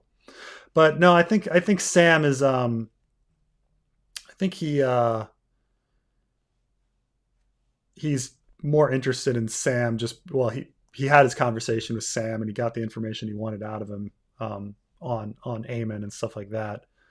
So I don't know. I think Sam's just a smart guy who's connected to various houses, and yeah. But what exactly Marwyn wants with Sam? It's a good question, and I need to think about it more.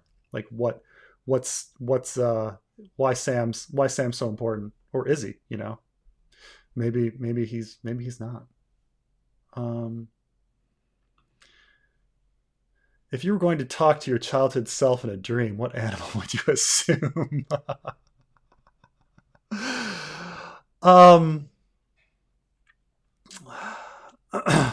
That's a trying to think like what I wouldn't like want to scare myself with. I mean, I guess I'd choose like something like a panda or something where it's fairly gentle. But you know, the Starks have connections to wolves, so I think they feel those are good vessels anyway to talk to each other through. But I guess if I were going to talk to myself as a child, I'd choose a panda. Just be so non threatening, you know? Yeah. But this is the thing. I think Carmine is correct here when he says, like, the black accent, Republicans would hate it. Oh my God, they would go nuts. They would go nuts. And a lot of people forget, like, how much they actually did try to portray Barack Obama as all of the negative aspects of being black when he was running and when he was president. Like, they brought up, they accused him of being a Muslim. And so all of a sudden, you're trying to bring up like Louis Farrakhan and other like, nutcases and try to associate him with that because he's black and he lived in Indonesia as a child. So, he's Muslim. And so therefore he's going to be like Louis Farrakhan. So you're electing Louis Farrakhan. Or they brought up his kind of, one of his preachers that he went to who was a little off the rails. And you start thinking about, anybody that knows about like black churches and, some preachers in black churches can be pretty racy. I mean, all preachers are pretty fucking racy and off the wall, but like, they were definitely trying to tap into those aspects of him. And I saw some other stuff. I saw other stuff like accusing Barack Obama of like, of adultery and stuff like that. Stuff that just didn't, stick, but they tried any way they could to like associate him with all the negative, black stereotypes, whatever would stick. But man, that Muslim rumor, every right winger believed that Muslim rumor for a while, and then it just kind of disappeared.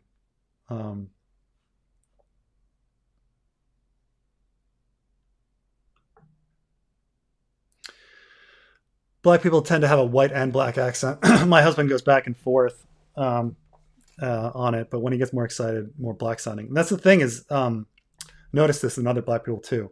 Yeah, I mean, this is exactly what I'm talking about with people preparing speech and trying and stuff like that. And you eventually slip, and reveal who your natural accent is, So it sounds like your husband has been around a lot of white people, understands like what the accent's supposed to sound like, puts it on professionally because having a white accent is advantageous professionally in America. And then, when he actually like is like excited or upset or like loses his cool, like, forgets it for a second, I definitely know some people that do that.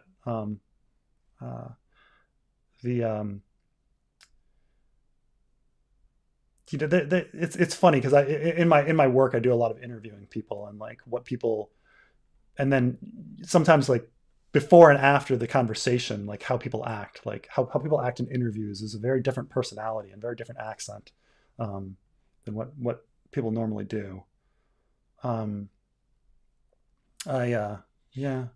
it's an odd thing. I mean, my whole life, people have told me, "Oh, you sound so well spoken." They say this to me a lot, and it's just like, it's just the way I speak. It's the way I've always spoken. But I realize it's just such a massive advantage that I don't even like. Yeah, I've done a lot of schooling and stuff in my life, but at the same time, like, that's not in my accent. My accent's just something that was given to me. But I have that advantage. Like, without even trying, people are going to assume a certain thing about me. And so, yeah, it's oh, thank you, Simon. 1,000 yen, Japanese. I thought Oberyn did poison Tywin, but what's the point of that, do you think? Is it to make Tyrion seem less bad? So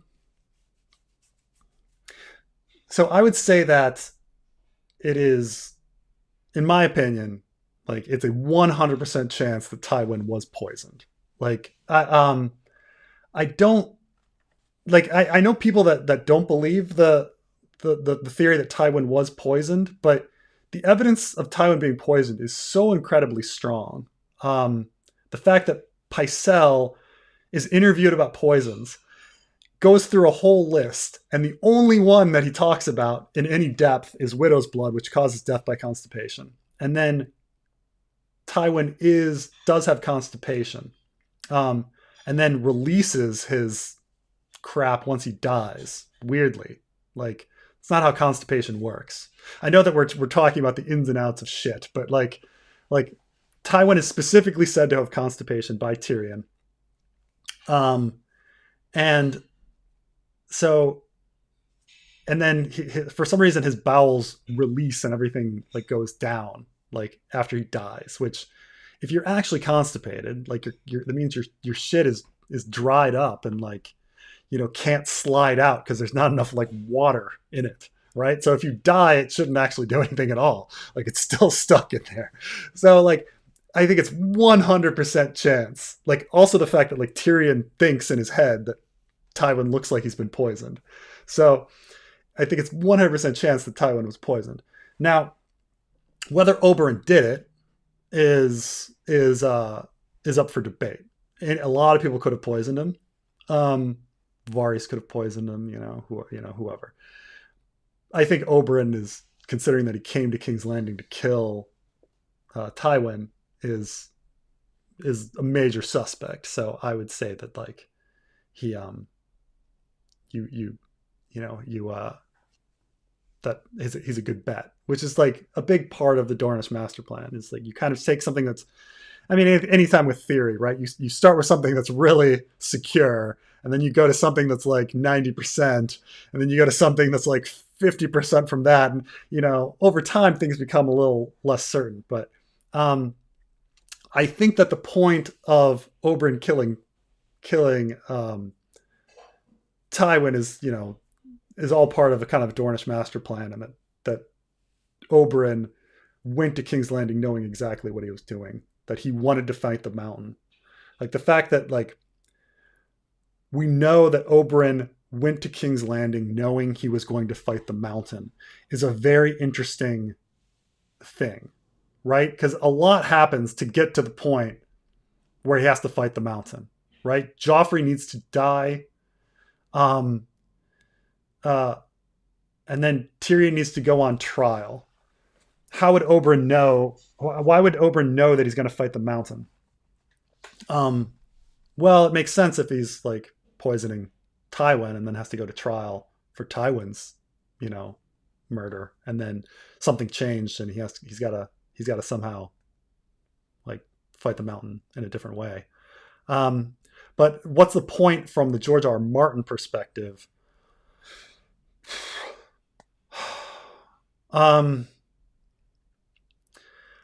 I don't know if it does make Tyrion seem less bad, right? Because his motive is still there. His motive is still, I'm going to kill my dad. And he does kill his dad. He just kills his dad before Oberyn got the chance. So Tyrion, he should still feel guilty. But yeah, should he feel less guilty that he didn't actually successfully, like that Tywin had like 2 weeks to live anyway? I don't know. It's I mean, if you fully go in expecting to murder somebody and then stab them a million times and then realize that it was a dead body, like, are you any less of a murderer? I don't know.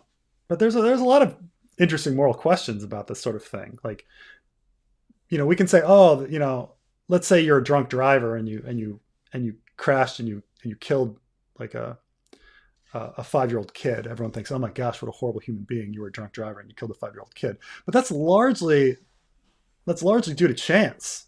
People drunk drive all the time and they get home and nothing happens. Like they just happen to not kill a 5-year-old kid, right? So you're kind of just as morally bad if you don't kill that 5-year-old kid as you did, because morality has so much to do with probability. So Tyrion, maybe George is like tapping into that weirdness of it. I just thought in the end, I just think George thought it was kind of interesting and funny to have a situation where he was killing somebody that was already dying, and that, murder plots are on top of each other,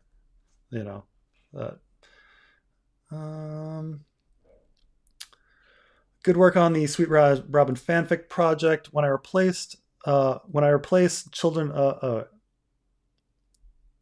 when I replaced Children of the Forest with Weirwood in the World Book, the story makes sense. Faceless men cut down trees for years and then look at them as gods, but Andals finish the job. Let me think about that. Oh, first men, not faceless men. I was trying to get that. First men cut down trees for years when they looked at it, but Andals finished the job. Yeah, I think this is definitely these sorts of things are definitely connected. I think the idea is that the first men, when they first invaded, and this gets into George's book and Seven Times Never Kill Man. The idea is that the first men come in and they realize that the trees are connected to the children and are being used as, watching stations, and that the children of the forest are able to send, telepathic dreams out from these trees and cause the first men to start killing each other. And so they sort of realize that the werewoods are bad news, and so they start chopping them down. And then, but some of them, people don't do it in time. They kill the children, but they don't get rid of the werewoods. So the werewoods infect their mind, and they essentially become the new children. They become the new people that are controlled by the trees. And so then we enter a new form of balance where the trees are controlling the first men, and then the Andals come in, and the process begins again. They realize that the trees are bad news and start chopping down the trees, and then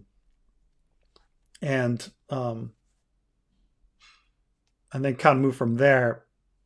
Unfortunately, George retconned the werewoods. Like, it used to be that there were no werewoods south of the neck, and that made a big difference. Now there's werewoods south of the neck, so that even in Andal households. So, they should have been converting to the first men, to the religion of the first men. They should have been believing in the old gods. But there seems to be, situations like, why was the Andal stronghold the Vale, a land where werewoods couldn't grow?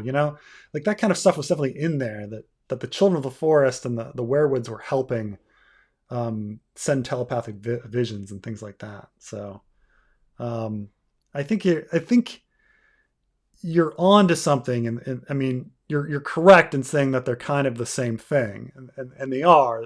Children of the forest and the werewoods are kind of, symbiotic, and eventually the first men and the werewoods become kind of symbiotic. And I mean, George is making some statements about environmentalism, and he's making some statements about imperialism and all sorts of things in this. But this all relates to And Seven Times Never Kill Man, where they kind of go in and start destroying these pyramids. But then the pyramids change a little, and the Steel Angels become submissive to the pyramid themselves, and so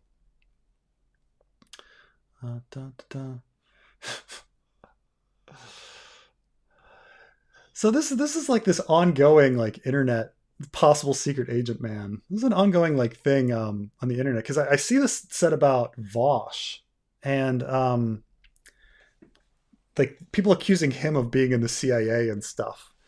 And I always thought it's quite funny, because, like, people that are that do intelligence work are, like, very specific in what they focus on.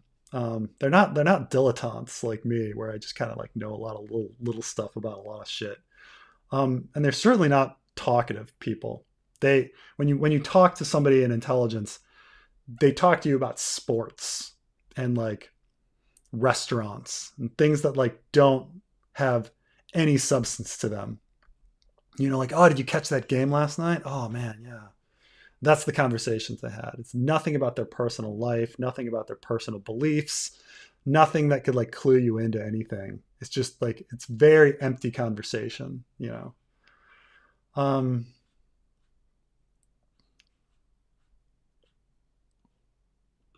Maybe there has to be a critical mass of werewolves to make the network. Yeah, maybe. I don't know. Um, but you do kind of think that, yeah, maybe. But they do. The werewolves still seem to work, right? At least the the Winterfell werewood still seems to work. So I mean, I don't know if distance has to do with anything, or if there needs to be a continuous network of root chains underneath.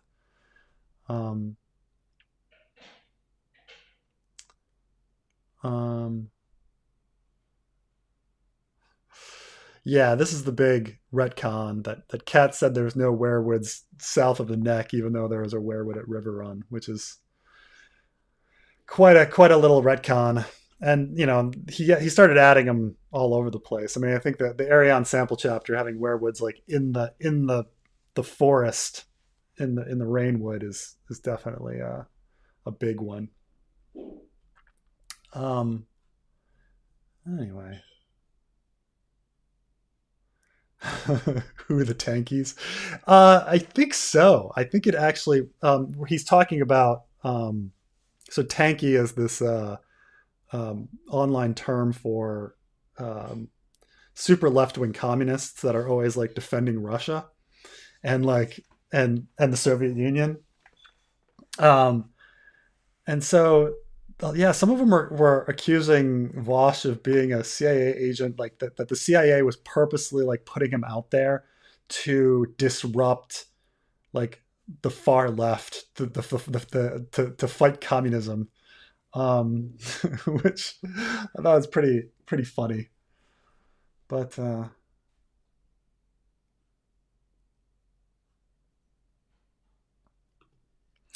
maybe the roots of the werewood have been connected to be part of the hive mind. Maybe the werewood roots of the south are disconnected. This could be a situation. We do have the only evidence that we have of we don't have any strong evidence that anything south of the neck is connected. But Arya does, of course, pray in front of a werewood, and we kind of get the sense that something is there. Um, the Ghost of High Heart like receives visions on top of a werewood root mound, like a hollow hill. So we kind of get the sense there that something's going on. Obviously, Beric Dondarrion having a werewood throne of roots, a hollow hill where werewood used to be. We kind of get the idea, and then Arya's watched, or Numeria's watched in the Mercy Sample chapter. So we do kind of get this idea um, that they're somewhat connected, at least in the Riverlands. Um, so there's no hard evidence. I mean, Arya could be praying to a completely disconnected werewood, and she's being watched by a completely disconnected werewood. Though I'd say that the Ghost of High Heart is probably the strongest evidence we have that there actually is connection still going on.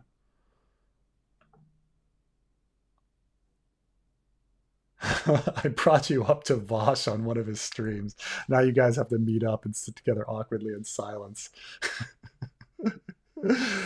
Yeah, I'm sure he's got a lot of different people to worry about. I'm sure these people are unaware of somebody as small as me in the community. Though it's kind of funny when I go on somebody else's stream, because like um the a lot of these streams are huge, right? Like if you go on a Vosh stream, there's like 5,000 people on like at any time. So if I post something, there's usually somebody in the stream that's like, "Hey, it's Preston Jacobs," and I'm like, "Oh, hi," but like, love your work, thanks, dude. And you're like, "Oh, that's so." I can't really participate in these streams, but I don't think anybody would know who I am. I'm too small. Um, who are insufferable, tankies or Jimmy Dore? I think Jimmy Dore, because he's faking who he is. Like at least tankies believe what they believe. Like Jimmy Dore, like he sits there and um also tankies don't necessarily chase content. Like Jimmy Dore pretends to be a liberal, but is like all he does is like trash liberals, and then like finds like drama to like post videos on. So I would say that like he's pretty insufferable. Like at least tankies, like even though they're wrong, like at least they're true to their beliefs. At least I can respect that a little bit rather than it just being content chasing, which is it's just kind of weird. Like the fact that I saw, God, who's the Russell Brand recently started like doing content chasing, where he started posting a bunch of conservative talking points and stuff like that because he went. I mean, I find it rough. Like if you're gonna believe something, Be true to yourself and like support it. Don't be. I mean, I even think Joe Rogan is just just caves on stuff because he wants the audience, remains silent on something, or lets a conservative talking point go, interviews a far right person because he knows it brings in revenue. I mean I also find like less important than politics, but all of the oh, hello. hello. Hey, what's going on? You there? Is this it? Yeah. Are we in the spicy politics section? I guess so. You're here for the best part. I was waiting for I would. I was gonna say 2 hours without doing spicy politics? Come on. What is happening? I know. Yeah. But I was saying like, God, something appeared in my stream. I don't even want to like give him time, but there something appeared in my stream. Some guy neurotic, right? And it appeared in my stream. I was like, what is this? And I click on it, and it's just like all he does is like bash like nerd culture stuff that like puts women in roles and calls it like too woke and stuff. And I'm just like, you don't actually believe that. You just want like clicks. Like you're not, because he looks like he's like a 50-year-old man. And I was like, you're not sitting around worrying about this. Like you just clearly want the clicks, and there's so much of that online. Like just believe what you believe. Like if it causes people to hate you and you to lose audience, oh well. But I don't know. What do you think, Carmine? You got me onto Vosh, and I gotta say, I told you this privately already. I love every single time he complains that he's talking to a leftist, when in reality he's talking to an insane person. I can't believe I'm talking to a leftist! Bro, I'm just saying, Stalin was a cool dude. What are you saying? I just love when he freaks out. I love it. Yeah. He's got, so I appreciate Voss is a very good debate lord. He's got some very good arguments. I don't believe it. I don't follow everything or believe everything he believes, but like he's got some really good takes on stuff, and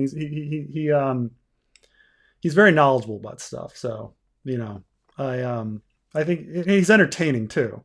But like sometimes he does something weird, and I'm just like, dude, this isn't great. Like he says, like once he went on and he was like, we need to be as sexist as possible to J.K. Rowling, and I was like, what? How is that gonna help? And he had some crazy logic to it, and I was like, oh gosh, just he wanted to be scandalous to trend or something, Wait, who said this? Vosh? Vosh, yeah, he does weird stuff like that. Vosh is rad. He is rad. Because he does want to be scandalous every once in a while, Yeah, somebody said that Russell Brand had Candace Owen on his podcast and sang her praises. Oh gosh, he's really gone off the deep end. Russell Brand was always kind of off the deep end, but in different ways. And now he's fully gone. He's kind of gone around the world, right? He's gone so far he's gone searching for the land of always summer, and gone off the end of the earth and come back to Ashai. He's all of a sudden like become very right wing, even though he was very left wing before. Uh, um, Jimmy Dore used to be on the Young Turks. I don't know too much about him. I just know that he used to be a liberal. I another person that used to be on the Young Turks was who's the gay right winger guy? Carmine, do you know what I'm talking about? I know exactly who you're talking about. He announced recently he was wanting to adopt a child with his partner, Yeah, yeah, and the yeah, yeah. right like trashed him. Um, yeah. Gosh, I'm sure people in the chat are going to get us on who we're talking about. But he so apparently when he was on the Young Turks, because uh, um, Hassan Piker used to be on the Young Turks, and so he used to know each other. And Hassan Piker said that like his husband is like the greatest guy in the world, like the nicest, most wonderful guy. Dave Rubin is who we're talking about. Yeah. So that apparently, like he said, like Dave Rubin's husband is actually like the best person he's ever met in his life, and he doesn't understand what Dave Rubin's husband sees in Dave Rubin, but he's just like, oh my gosh, he's so great, and like I can't say anything bad about him. So, if they adopt a child, like I hope they do a really they do a good job in raising them as with any child.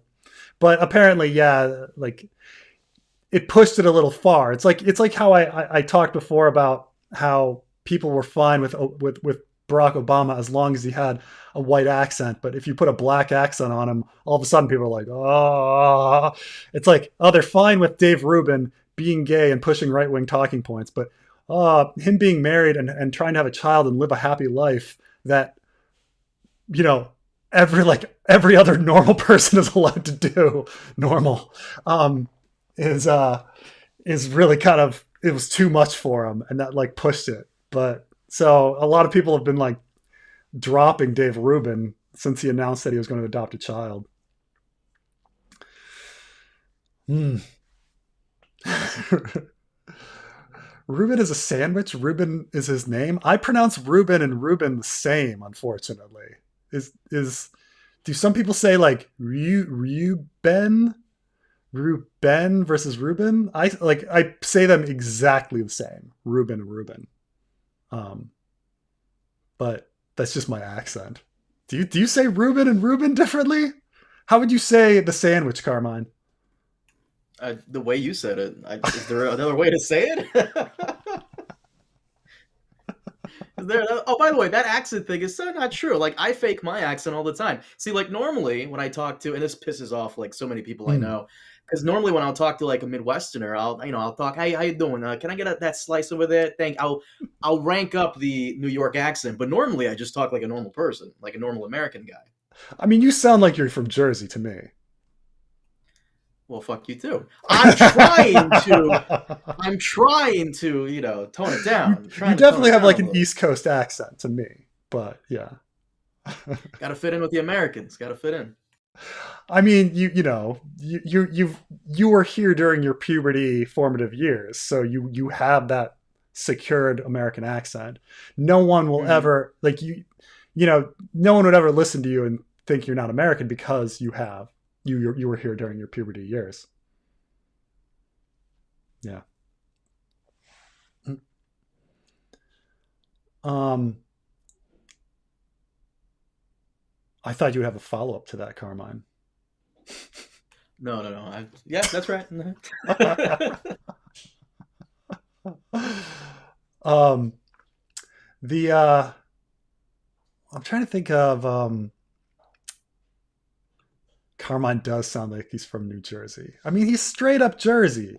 It's that's the funny Hey, don't thing listen about to that like guy. That baby Ray guy is a troublemaker. Don't listen to. Yeah, I am. Yeah, yeah. Grew up there. Yeah. this is in the show. Why do Robert and Stannis speak differently? Well, at least Robert grew up in the Vale, so there's an excuse. But in the show, there's no reason for Davos and Gendry to speak differently, considering they're both from Flea Bottom, right? This is a funny one. Americans don't have an accent. Sure thing. Yeah, yeah.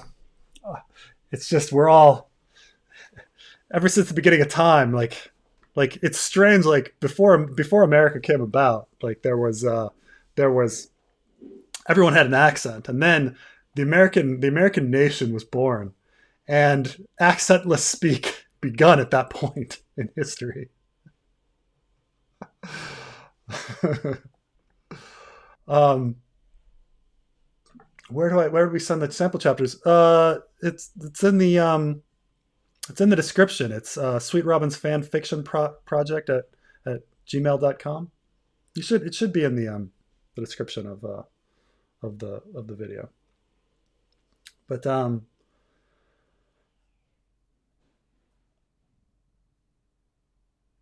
people were incredibly racist about Obama despite his education. It didn't matter what accent he used, which was a real point. They were is that even after being like insanely smart guy who overcame so much, that he that that there was still racism against him. But I'm saying that there would be, it's not a binary thing. Like racism isn't binary where like you're racist or you're not. It's like there are all these shades of like how much racism do you have, like yeah, and how you react and things like that, either on a conscious or subconscious level. There's things like that. I mean, and some of it is just like, some of it is also just inescapable in America. Like if you're walking in America and all of a sudden you see that the you're walking in an American city and all of a sudden you see that the housing doesn't look so great and you are now the only white person on the street and everyone around you is black, I would say it would be pretty smart of you to turn around and go back the way you came, because you've walked into a bad part of town. Not bad part of town because there are blacks, but bad part of town is correlated with that because blacks have less money, and they are going to see you as a target. And so, and now recognizing and knowing that, yeah, there's definitely like some inescapable racism that goes into that. Like, oh wait, I looked around, saw that everyone was black, used that to help identify that I was in a bad part of town, and left. But at the same time, if you didn't do that, you walked into, like, even people in the area would be like, wow, you're really stupid. What were you doing? Like, and this happened like when I lived on the south side of Chicago. Like there were several times where I'd walk someplace and someone came up to me and said, "Excuse me, sir. Like, you best not be here. Like, I suggest you go back." Like that happened several times when I lived in Chicago. Like, so. So you're saying Baby Ray is a troublemaker, Carmine? Nah, he's my guy. I know him. He likes to model belt buckles. So he mentioned that Obama's dad was a Muslim. Now, so this gets into some odd things about how Americans and others perceive religion.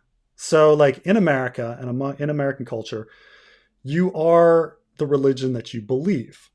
Now, in some countries, though, you can be legally speaking a different religion based on your birth.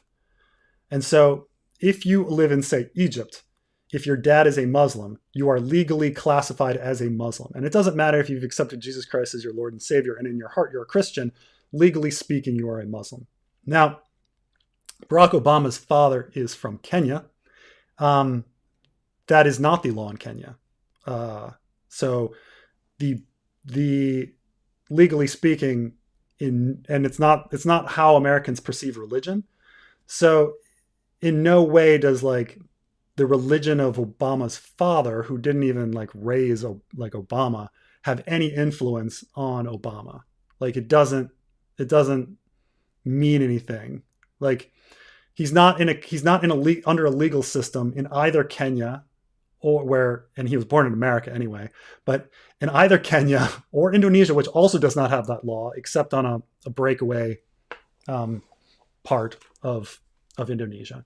So there's no like, as they say, Sharia classification of your religion in any of these places that involve Obama. So like his dad being a Muslim, I don't even know, like, did his dad actually believe the 5 pillars of Islam?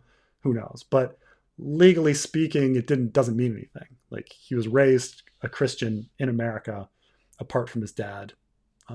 So his dad being a Muslim is irrelevant.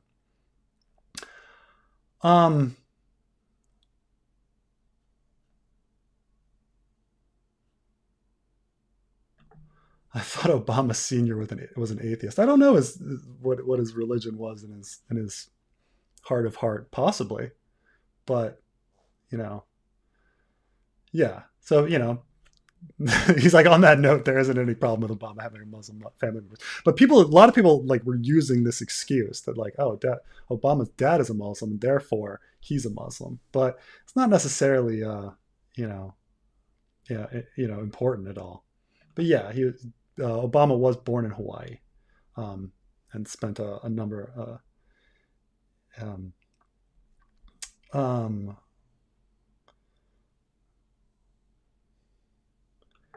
P. Doc says that Obama was 3 waste paper bins for some reason. That's it.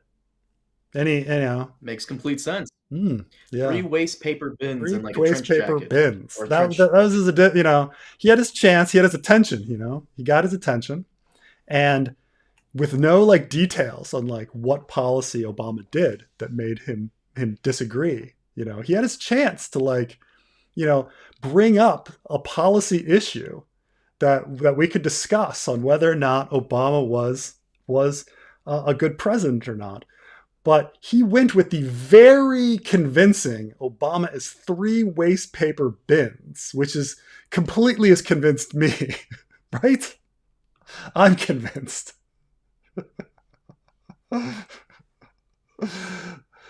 Wildlings use Upper Peninsula accents. Did you see that on Fox News? They recently put up a map that listed the Upper Peninsula of Michigan as Canada. Like, whoever their video people didn't know that Michigan and Upper Peninsula. Oh man. Why is religion so important in U.S. politics?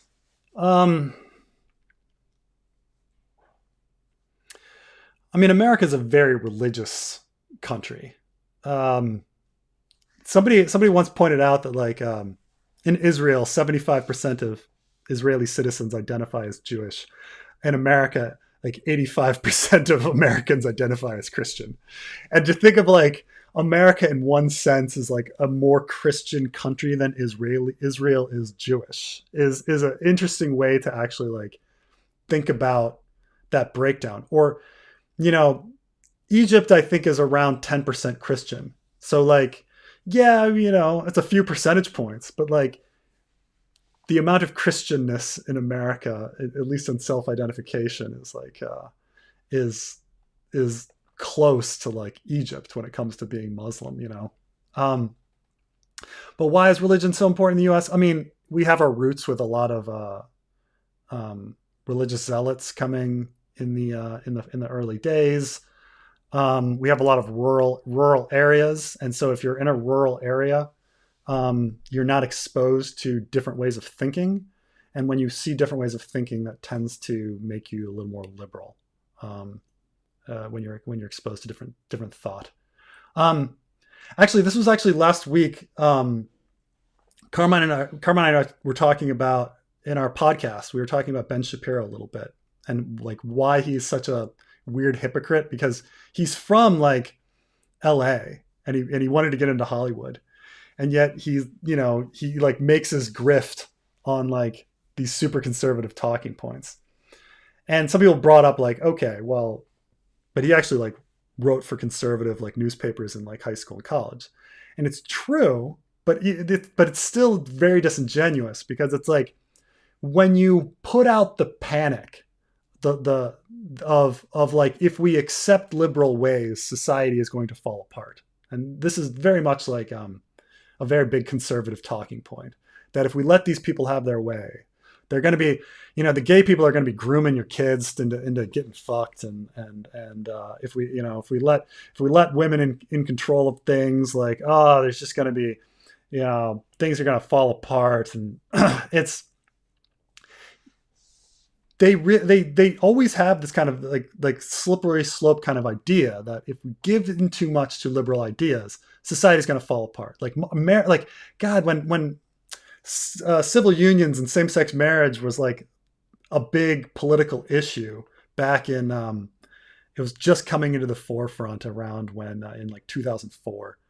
A lot of people talked about how, like, oh man, if we legalize same-sex marriage, like the like what marriage is just going to fall apart, and my marriage, like the institution is gonna just degrade society. Or I've met people that say, like, oh, if you allow abortion, then we're going to start like executing old people, because slippery slope to not valuing life or something.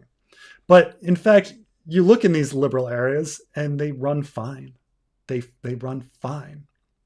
And so what's so disingenuous about Ben Shapiro is he rails against a society that he's already lived in for all of his life, that he knows functions and functions pretty well. Like it's,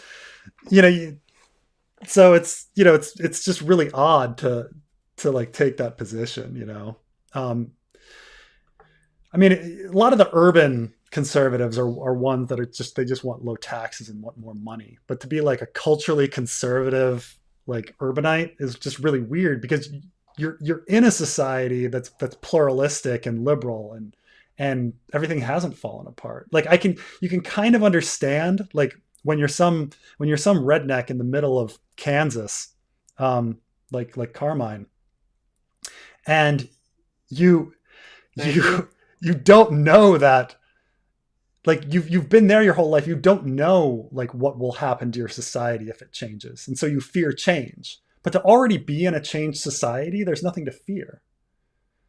Yeah, it's so weird. Speaking of that, you mentioned that, I think I told you this before. I know I told my mom, but because she's in the East Coast. I don't know if I told you this before. There was a guy who came to my door and was preaching to me. Did I tell you about that? Yeah. No. What happened? No, you haven't told me. Oh no, I didn't tell you about the guy who came to my door, and my roommate, she saw him. She was driving in. She saw him, drove right back the fuck out. She knows. I didn't know that these guys come to your door and they preach to you. And I thought it was going to be like, Jesus is great. God is good, blah, blah, blah. No, he was trying to convince me that Jesus came down from heaven, founded the United States, and wrote the Constitution himself. I didn't tell you about this? Oh, this is like beyond Mormon kind of beliefs? I apparently Jesus came down and wrote the Constitution and told all the white people it was okay to kill the brown people, and this is what he was trying to convince me of. I think it's wow. I thought it was great. I thought it was. I sat there and listened to him. I mean, this sounds. I'm not religious, but it sounds great. Wow, came down and wrote the Constitution himself. Fuck. There's something very like tempting to. I mean, and this seems like I don't want to like classify like Mormons as crazy as this guy, because I mean Mormons are nuts, but they're not as nuts as this guy. But at the same time, there's something I understand the appeal of Mormonism to people, in the sense that, like, the idea of the American Jesus, and the fact that there's something religious and sacred about the land you're on, and the government you're under, and things like this. Like, I understand why people want to combine the the spiritual aspect of nation state and the spiritual aspect of religion. Like, I can understand why they do that. It's nuts, but I understand it. And for anybody that are like, what am I talking about? I wanted to like think about the mysteriousness of nation state, and like and let's divorce it from God for a moment, right? Like when you go to a ball game, and even as an atheist who believes that the United States, who understands that I was indoctrinated to like be pro-American when I was young, and understanding all of this, understanding all the good aspects and bad aspects of America, like being at a ball game and feeling and hearing that national anthem, and the feelings you get when you hear that national anthem, and the emotions you feel, it is an almost spiritual experience, you know? And I understand, like, when people pray, they feel, and that community and that feeling, like it gets them, right? There, you know, it gets this emotional, spiritual aspect, even though there's nothing spiritual about nation state, right? But it feels like nation state. Like, people talk about hallowed ground, like Gettysburg, this ground is holy. Like, this blood was spilled here. This is holy land. Or like the tomb of the unknown soldier. Like, you feel like this is just some dude's tomb. In fact, there's no one in there. There's no one in there, right? There's no one in the tomb. Okay. So if I shit on it, like if I went in there and took a big dump on the tomb of the unknown soldier, I'm taking a dump on no one's tomb. No one's tomb. But that would seem sacrilegious. It would seem like I was committing a sin, like I was doing something that I would go to hell for, right? And so there's this like weird feeling with nation state that it's somehow spiritual. Like, you know, when people talk about defending the Constitution and their worship of the Constitution, it's very much the same as people's talk about defending the Bible and the holiness of the Bible and stuff like that. But there should be absolutely nothing wrong with me going in and shitting on the tomb of the unknown soldier. There's no one fucking in. Well, actually, no, I guess there is a stranger in there. I'm sorry. There's a stranger in there. But say it were empty.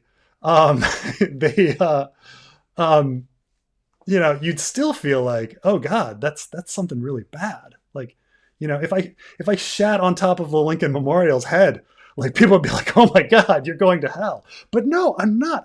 It's a statue. It doesn't mean anything. There's nothing spiritual about this. And yet it feels spiritual, right? So it's very, very weird. Yeah, so I understand why, like, people take, like, they conflate these spiritual beliefs that they have. So this guy came to your door and he believes that, like, God, like, Jesus created the Constitution, or God created the Constitution. That Jesus came down and wrote it himself. Look, the guy clearly, like, very nice guy, super nice, very nice. He had like another like big buff dude behind him just in case someone tried to attack him. But like, I could tell, like, you know, he's the type that doesn't like, you know. I mean, the first thing I'd say to him is, like, if it were God's word, why are there amendments? And don't you really love the Second Amendment? Like, I'm not gonna. Why would you need to amend God's word? I mean, I guess there's the New Testament in the Book of Mormon as amendments to God's word. Preston gets very giddy when he's like debating all this religious stuff. Shit on that tomb, Preston. I imagine I'd go to jail for like several years if I shat on Lincoln, right?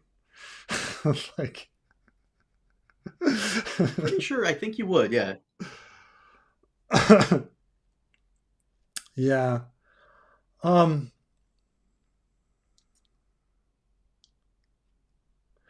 You're describing the religious nature of the Roman Republic and its auspices. This is actually Rob Adamson. You're onto something that's actually very you're onto something that's rather correct. And it affected why various emperors, including Caligula and Nero, were hated so much by some. They're loved by others, but so in that old Roman Empire time, the Greeks were totally into emperor worship as a god. Like, their emperors became gods. But in the Italian peninsula, that was considered a no-no. Like, there is a separation of religious worship and state worship. And we're not going to do those two things. And then obviously, like, you've got these like Jewish revolts in Canaan, where people thought paying taxes and having an emperor's face on coins was like too much, because coins should only be like religious or something. I'm giving my offerings and they're going to have a state, like, I'm gonna have a president on it, that there would be something off, right? Like, could you imagine today, like, the collection plate goes around and somebody's like, oh, I feel really bad about throwing in this Andrew Jackson because I'm conflating religion and nation state, right? So there are big problems about this conflation, like how each area of the empire viewed the state and viewed religion. So the Greeks were totally into emperor worship. The Palestine, Israel, Canaan area, they were not so into it, and the Italian peninsula was not too into it. And then Augustus kind of got away with it because Augustus was very powerful. But then they're like, okay, after Augustus, nobody else. And then Caligula was like, no, dude, if they want to worship me as an emperor, as a god, like, fine, go for it. I want that support. And that was like too much. And so Caligula got assassinated, and Nero didn't do it as much as Caligula, but he hinted at it here and there. And so it was definitely a problem. But it's weird that like human nature goes to that place like immediately of like, oh, I need to, these two things that seem spiritual in my life, religion and state, like I'm going to conflate them. Huh. How important do you think it is for young men to settle down and get married? I don't think it's very important. I mean, if you don't want to settle down and if you don't, well, first of all, it's a personal choice. If you don't want to settle down and get married, you don't have to. And also men, on a personal level, like men have a lot more years to go around and play. So if you want to see the world and gallivant, you can have children until you die, until you're 100 years old. Like it's so there's not any rush for men, because you can always find a younger woman to have children with. So it's on a personal level, like on a theoretical level, I don't care at all. People can do whatever they want. I don't think it's important for young men to settle down and get married. I don't think settling down I don't think there's anything morally good about settling down. And getting married is a personal choice of yours. Starting a family is a personal choice of yours. Like, I myself, like, gallivanted around for a long time and then got married and am having kids. Like, that's what I chose to do. But if you don't want to have kids, don't have kids. It's not very important. It's not important to me. The world is too many people anyway. If you think that your contribution to the world is best done through, traveling around, going to different places, working all the time, go for it. I don't think it's important at all. I don't, it's your choice. It's your choice. That's the big thing. No, I mean, women can definitely have fun. But I'm saying that if you want that later choice of having children, biologically you have more of a time limit. That's all. And so, I mean, you can have as much fun as you want, but just, you kind of know that you've got a time limit. It kind of ends at around 41 or 42 years old. If you ever want to have kids. Now, if you don't ever want to have kids, don't bother. Or if you want to adopt, that's fantastic. You can do whatever you want. But the idea is that, you've got your choices, I know some people who like were too picky with partner, like they always wanted to have kids and they were too picky with partners or couldn't find a right partner and never had kids. And they're sad about the fact that they never had kids, but I don't know that many people like that. It's a possibility. This is why, I just say, think about your options and think about your choices and plan your life and think about it. Now, that's all I'm saying is that the biological clock is a real thing, and it's something that everyone needs to, women need to think about. Now, does sperm quality degrade with age? Yes, but it doesn't matter. So, sperm quality does degrade some, not as much as egg quality, but it doesn't matter that sperm quality degrades. And the reason is, if you shoot 1 million sperm and say 50% of them are horrible, they're not the ones winning the race anymore. So now you have 500,000 sperm that are perfect, that make it to the egg. So healthy sperm are always making it to the egg. So say you're 99 years old and 90% of your sperm is defective. It doesn't matter because that sperm isn't winning the race. The 100,000 sperm that'll make it there are healthy. And so sperm quality does degrade, but it doesn't matter. So like the John Aaron thing of like, oh, he was old and his seed was off. No. Like that's not how it works. So like you can, as a man, you can have babies. Like unfortunately, women's eggs are released randomly.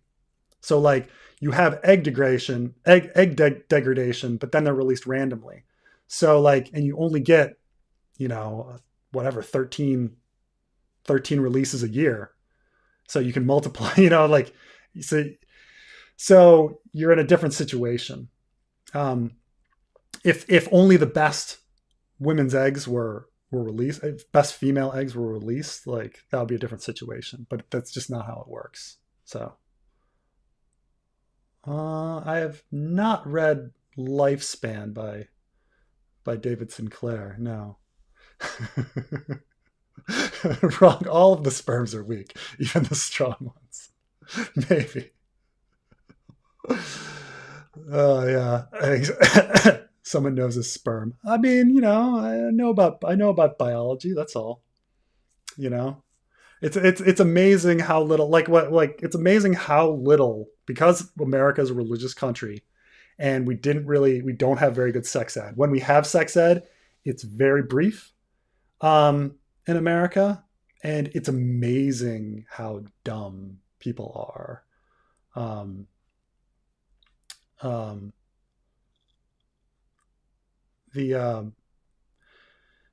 dumb people are about biology. And like I say, when I had these discussions with people about abortion and like how the average man in America does not understand how the pill works. Like, I know, right? Sorry. Yeah. I mean, I know, but like I when I've you talk to a conservative guy and I'm like, oh, so you're against abortion, so you're against the pill, and they're like, what are you talking about? I'm like, oh, like you think life begins at conception, but your girlfriend's on the pill, and they're like, yeah, so, and like I'm just like, do you not understand how the pill works? Like, oh Jesus, like, so.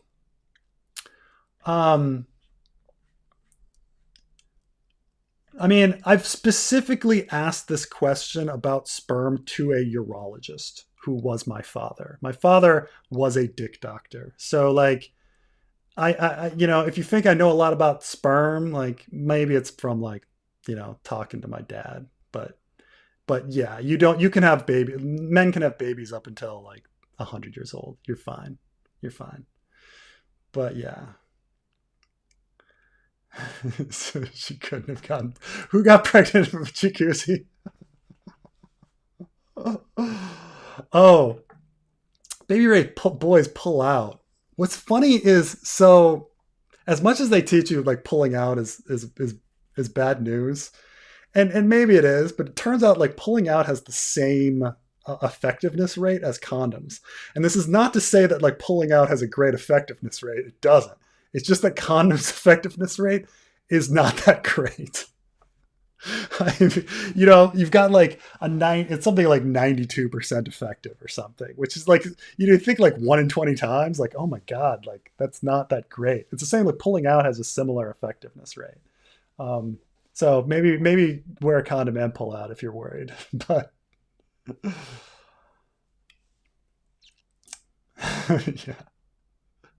yeah. I mean, it's fine. I mean, it does nothing for you for STDs, but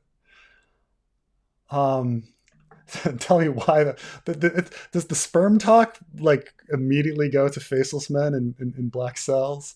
But I had a whole theory that faceless men. I mean, you could watch my faceless men video on that. But I had a whole theory that they were in there because they wanted to go to the wall to find Bloodraven. That was the only thing I could come up with. Um, Preston is trying to get the pill banned. Oh God, I mean, that would be the downside of things, right? You tell people like, oh God, you do realize that the pill like has conception, and it'd be like, fuck, we've got to ban the pill too. Gosh. Oh man. Um,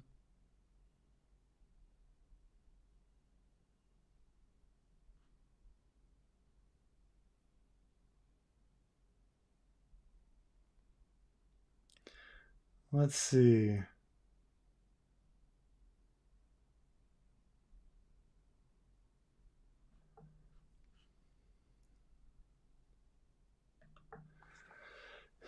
Convince anti-choicers that abortion is just removing unnecessary forced transfer of wealth and submission to state workers via supply and bureaucracy. Pro-choice Republicans are on the corner.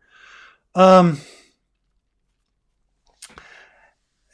that's the thing is like, are there any, um, like, are there any Republicans left that really care about the economy on the whole? Like when I run into like pro business Republicans, it tends to be people that just want low taxes for themselves, or they want some crony advantage of their business specifically, like they're coal workers in West Virginia. Like they're I don't very few of them are interested in the health of the whole economy systematically. Um, so like to convince them that like, oh gosh, like, you do know that like abortion creates more poor people that the state then has to support, and that's going to be more taxes for you. Like they're not thinking about it in like a long-term systematic way. They're just kind of thinking like, what's my tax bill on my next taxes? Because that's all I care about. I mean, you are right if these pro-business, pro-economy like Republicans existed, but I don't think they actually exist. You know. Um, is Danny a Tyrashi orphan or an actual member? I think she's a dragon seed from Dragonstone. Um, how's Robert's sperm? I think it was fine. I think it produced plenty of bastards. You know. What's up with the sponge method?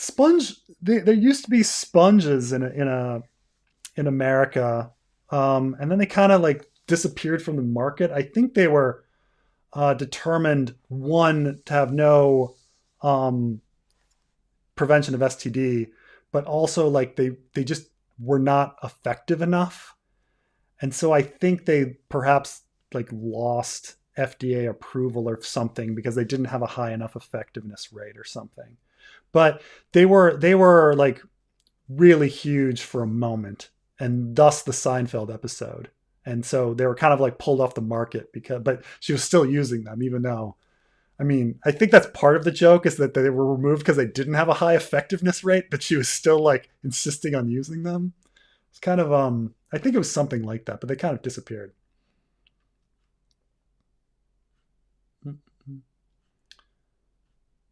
Um, there's a difference between the contraceptive pill and the morning after pill. There is the morning after pill. So the contraceptive pill uses three different methods for prevention of pregnancy, and the morning after pill uses essentially one of those three. So the contraceptive pill prevents one, the release of eggs. Two, it prevents attachment to the uterine wall. And three, it perhaps creates more mucus around the cervix to stop sperm from entering. So you've got a three for kind of situation. Um, and so when you have say you get pregnant, um, say you're using the pill and you don't get pregnant 1 month, you aren't really 100% sure which of those three methods was useful in preventing the pregnancy. Now, morning after pill is essentially just a very strong contraceptive pill that prevents attachment to the uterine wall. And so that's essentially it. But there's a difference, but they're kind of the same thing. I mean, hormone wise, they're pretty much the same thing. But the morning after pill is just singling out the one method to prevent pregnancy, while the contraceptive pill uses all three.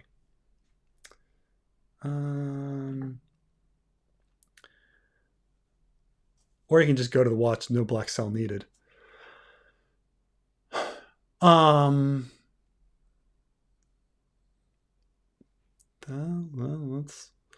that's all very true. Let's see. Is there? I mean, trying to like, why bother like getting captured in King's Landing and then being on that trip and then going north with the Night's Watch? I don't know. I mean, how many people just show up at the wall? Like, don't you? Isn't it like a little suspicious? Don't you need some sort of recruiter or whatever? I mean, not many people just show up at the wall and be like, "Oh, I'm here to join the Night's Watch." Really? Why? Why, Lorathi? Like, why do you want to join the Night's Watch? Like, I mean, the volunteers tend to all be lords, with the exception of like Leathers, the wildling, or they're forced into it. But so unless you're gonna like pretend to be a lord, but then everybody's like, wait, you're Sir, Skip Fossaway? Like, isn't there a Skip Fossaway down in the Reach? So you've got to, I think, you have to pretend to be poor, and then to pretend to be poor, you've got to pretend to have a crime to be roped into the Night's Watch. So, all right. The long-term tax argument is a good point. I don't know if the Republicans are really thinking about anything in the long term. Like, I think they just want low taxes now. I mean, theoretically, low taxes now should mean high taxes later. Like, you've got to eventually pay down your debt. But if you're not putting on the tax, so I think people just don't think about the future. They're just like, I want low taxes now, and I don't care about the future. That's all I want. But they should, if these people were rational, if they were rational, they wouldn't be Republicans. But they just want low taxes.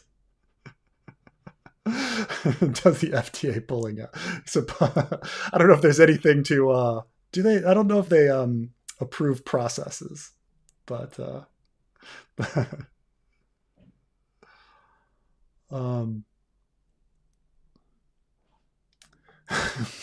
my favorite contraceptive is homosexuality.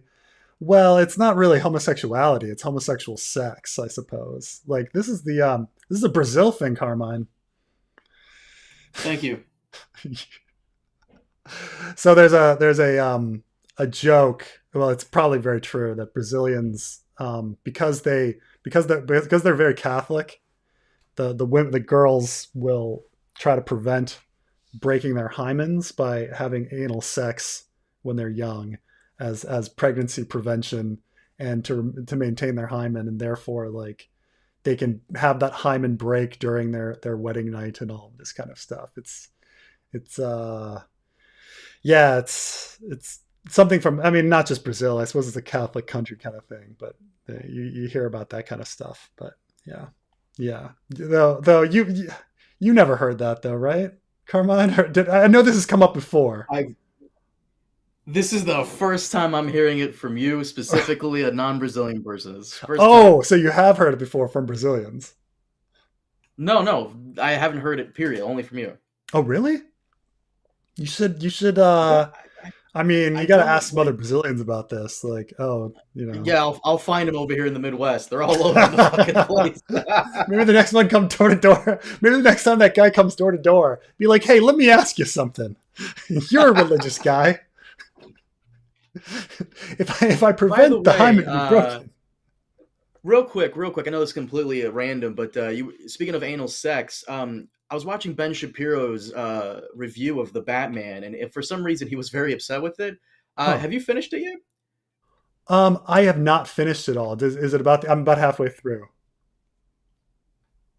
Oh no, no, never mind then. Finish it, and we'll discuss it because I'm fine doing a video on it because Ben was very upset with it. Okay, okay, okay.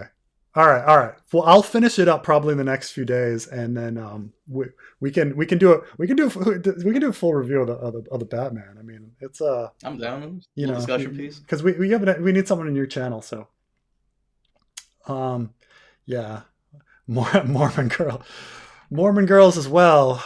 Yeah, it's called the loophole. Apparently, everybody knows about this thing.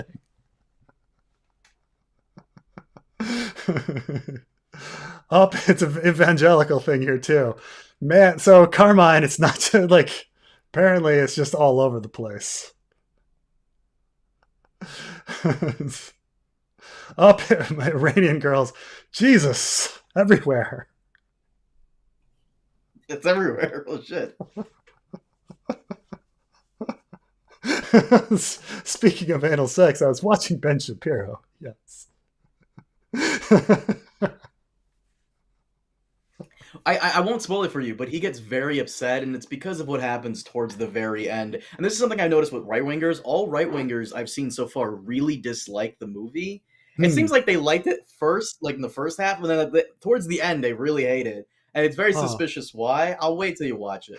I mean, there's a similar effect with Game of Thrones as well, though. I know a lot of people that like really love Game of Thrones, and then you kind of point a bunch of things out to them, and they're like, oh, well, I don't like the story as much anymore. And you're like, oh, okay, because George R. R. Martin's a huge liberal, and they're like, oh, oh, oh, so that kind of stuff happens once they get it. Yeah. I mean, a lot of people really liked Joker as well, and Joker had very, very left wing sympathies in it. Maybe they're just less. Maybe they're. I mean, I haven't seen the end of the Batman, but maybe they're just more subtle. But I mean, the Joker being a product of social programs getting shut down is kind of a big part of the plot.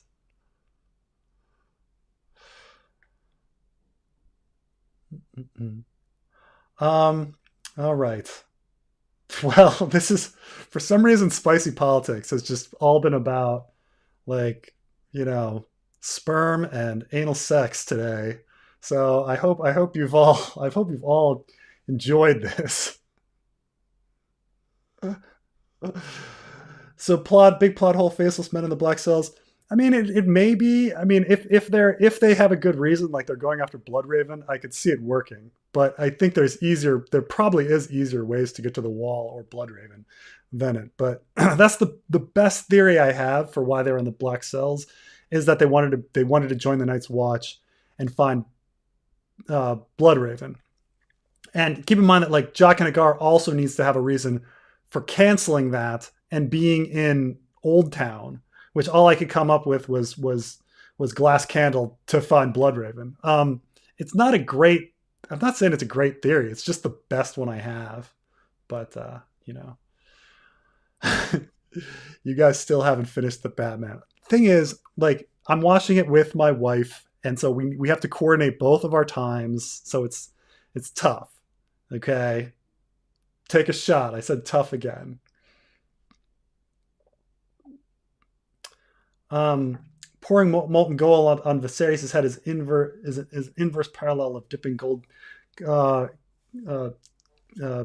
Company's captain's head. What's the symbolism? I mean, I guess probably something to do with, like, being given a crown, but never in death, and never achieving that crown in life, but perhaps the gold helps lock in the soul so it doesn't get absorbed into the weirwood net with Bloodraven.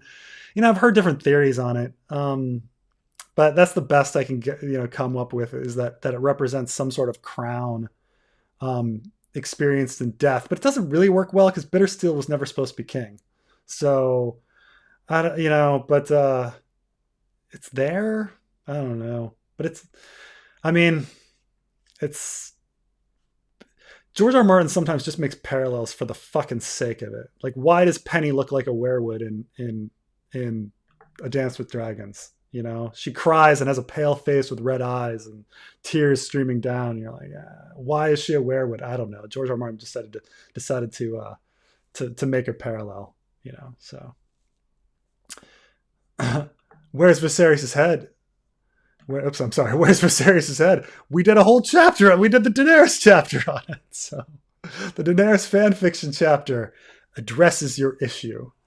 But who knows? Who knows what... Preston is aware of Game of Thrones. Oh, I've seen Game of Thrones. Game of Thrones is really funny. The guy went on to be the new star of... after Game of Thrones, because Game of Thrones was so funny, he went on to be the star of the new Queer Eye.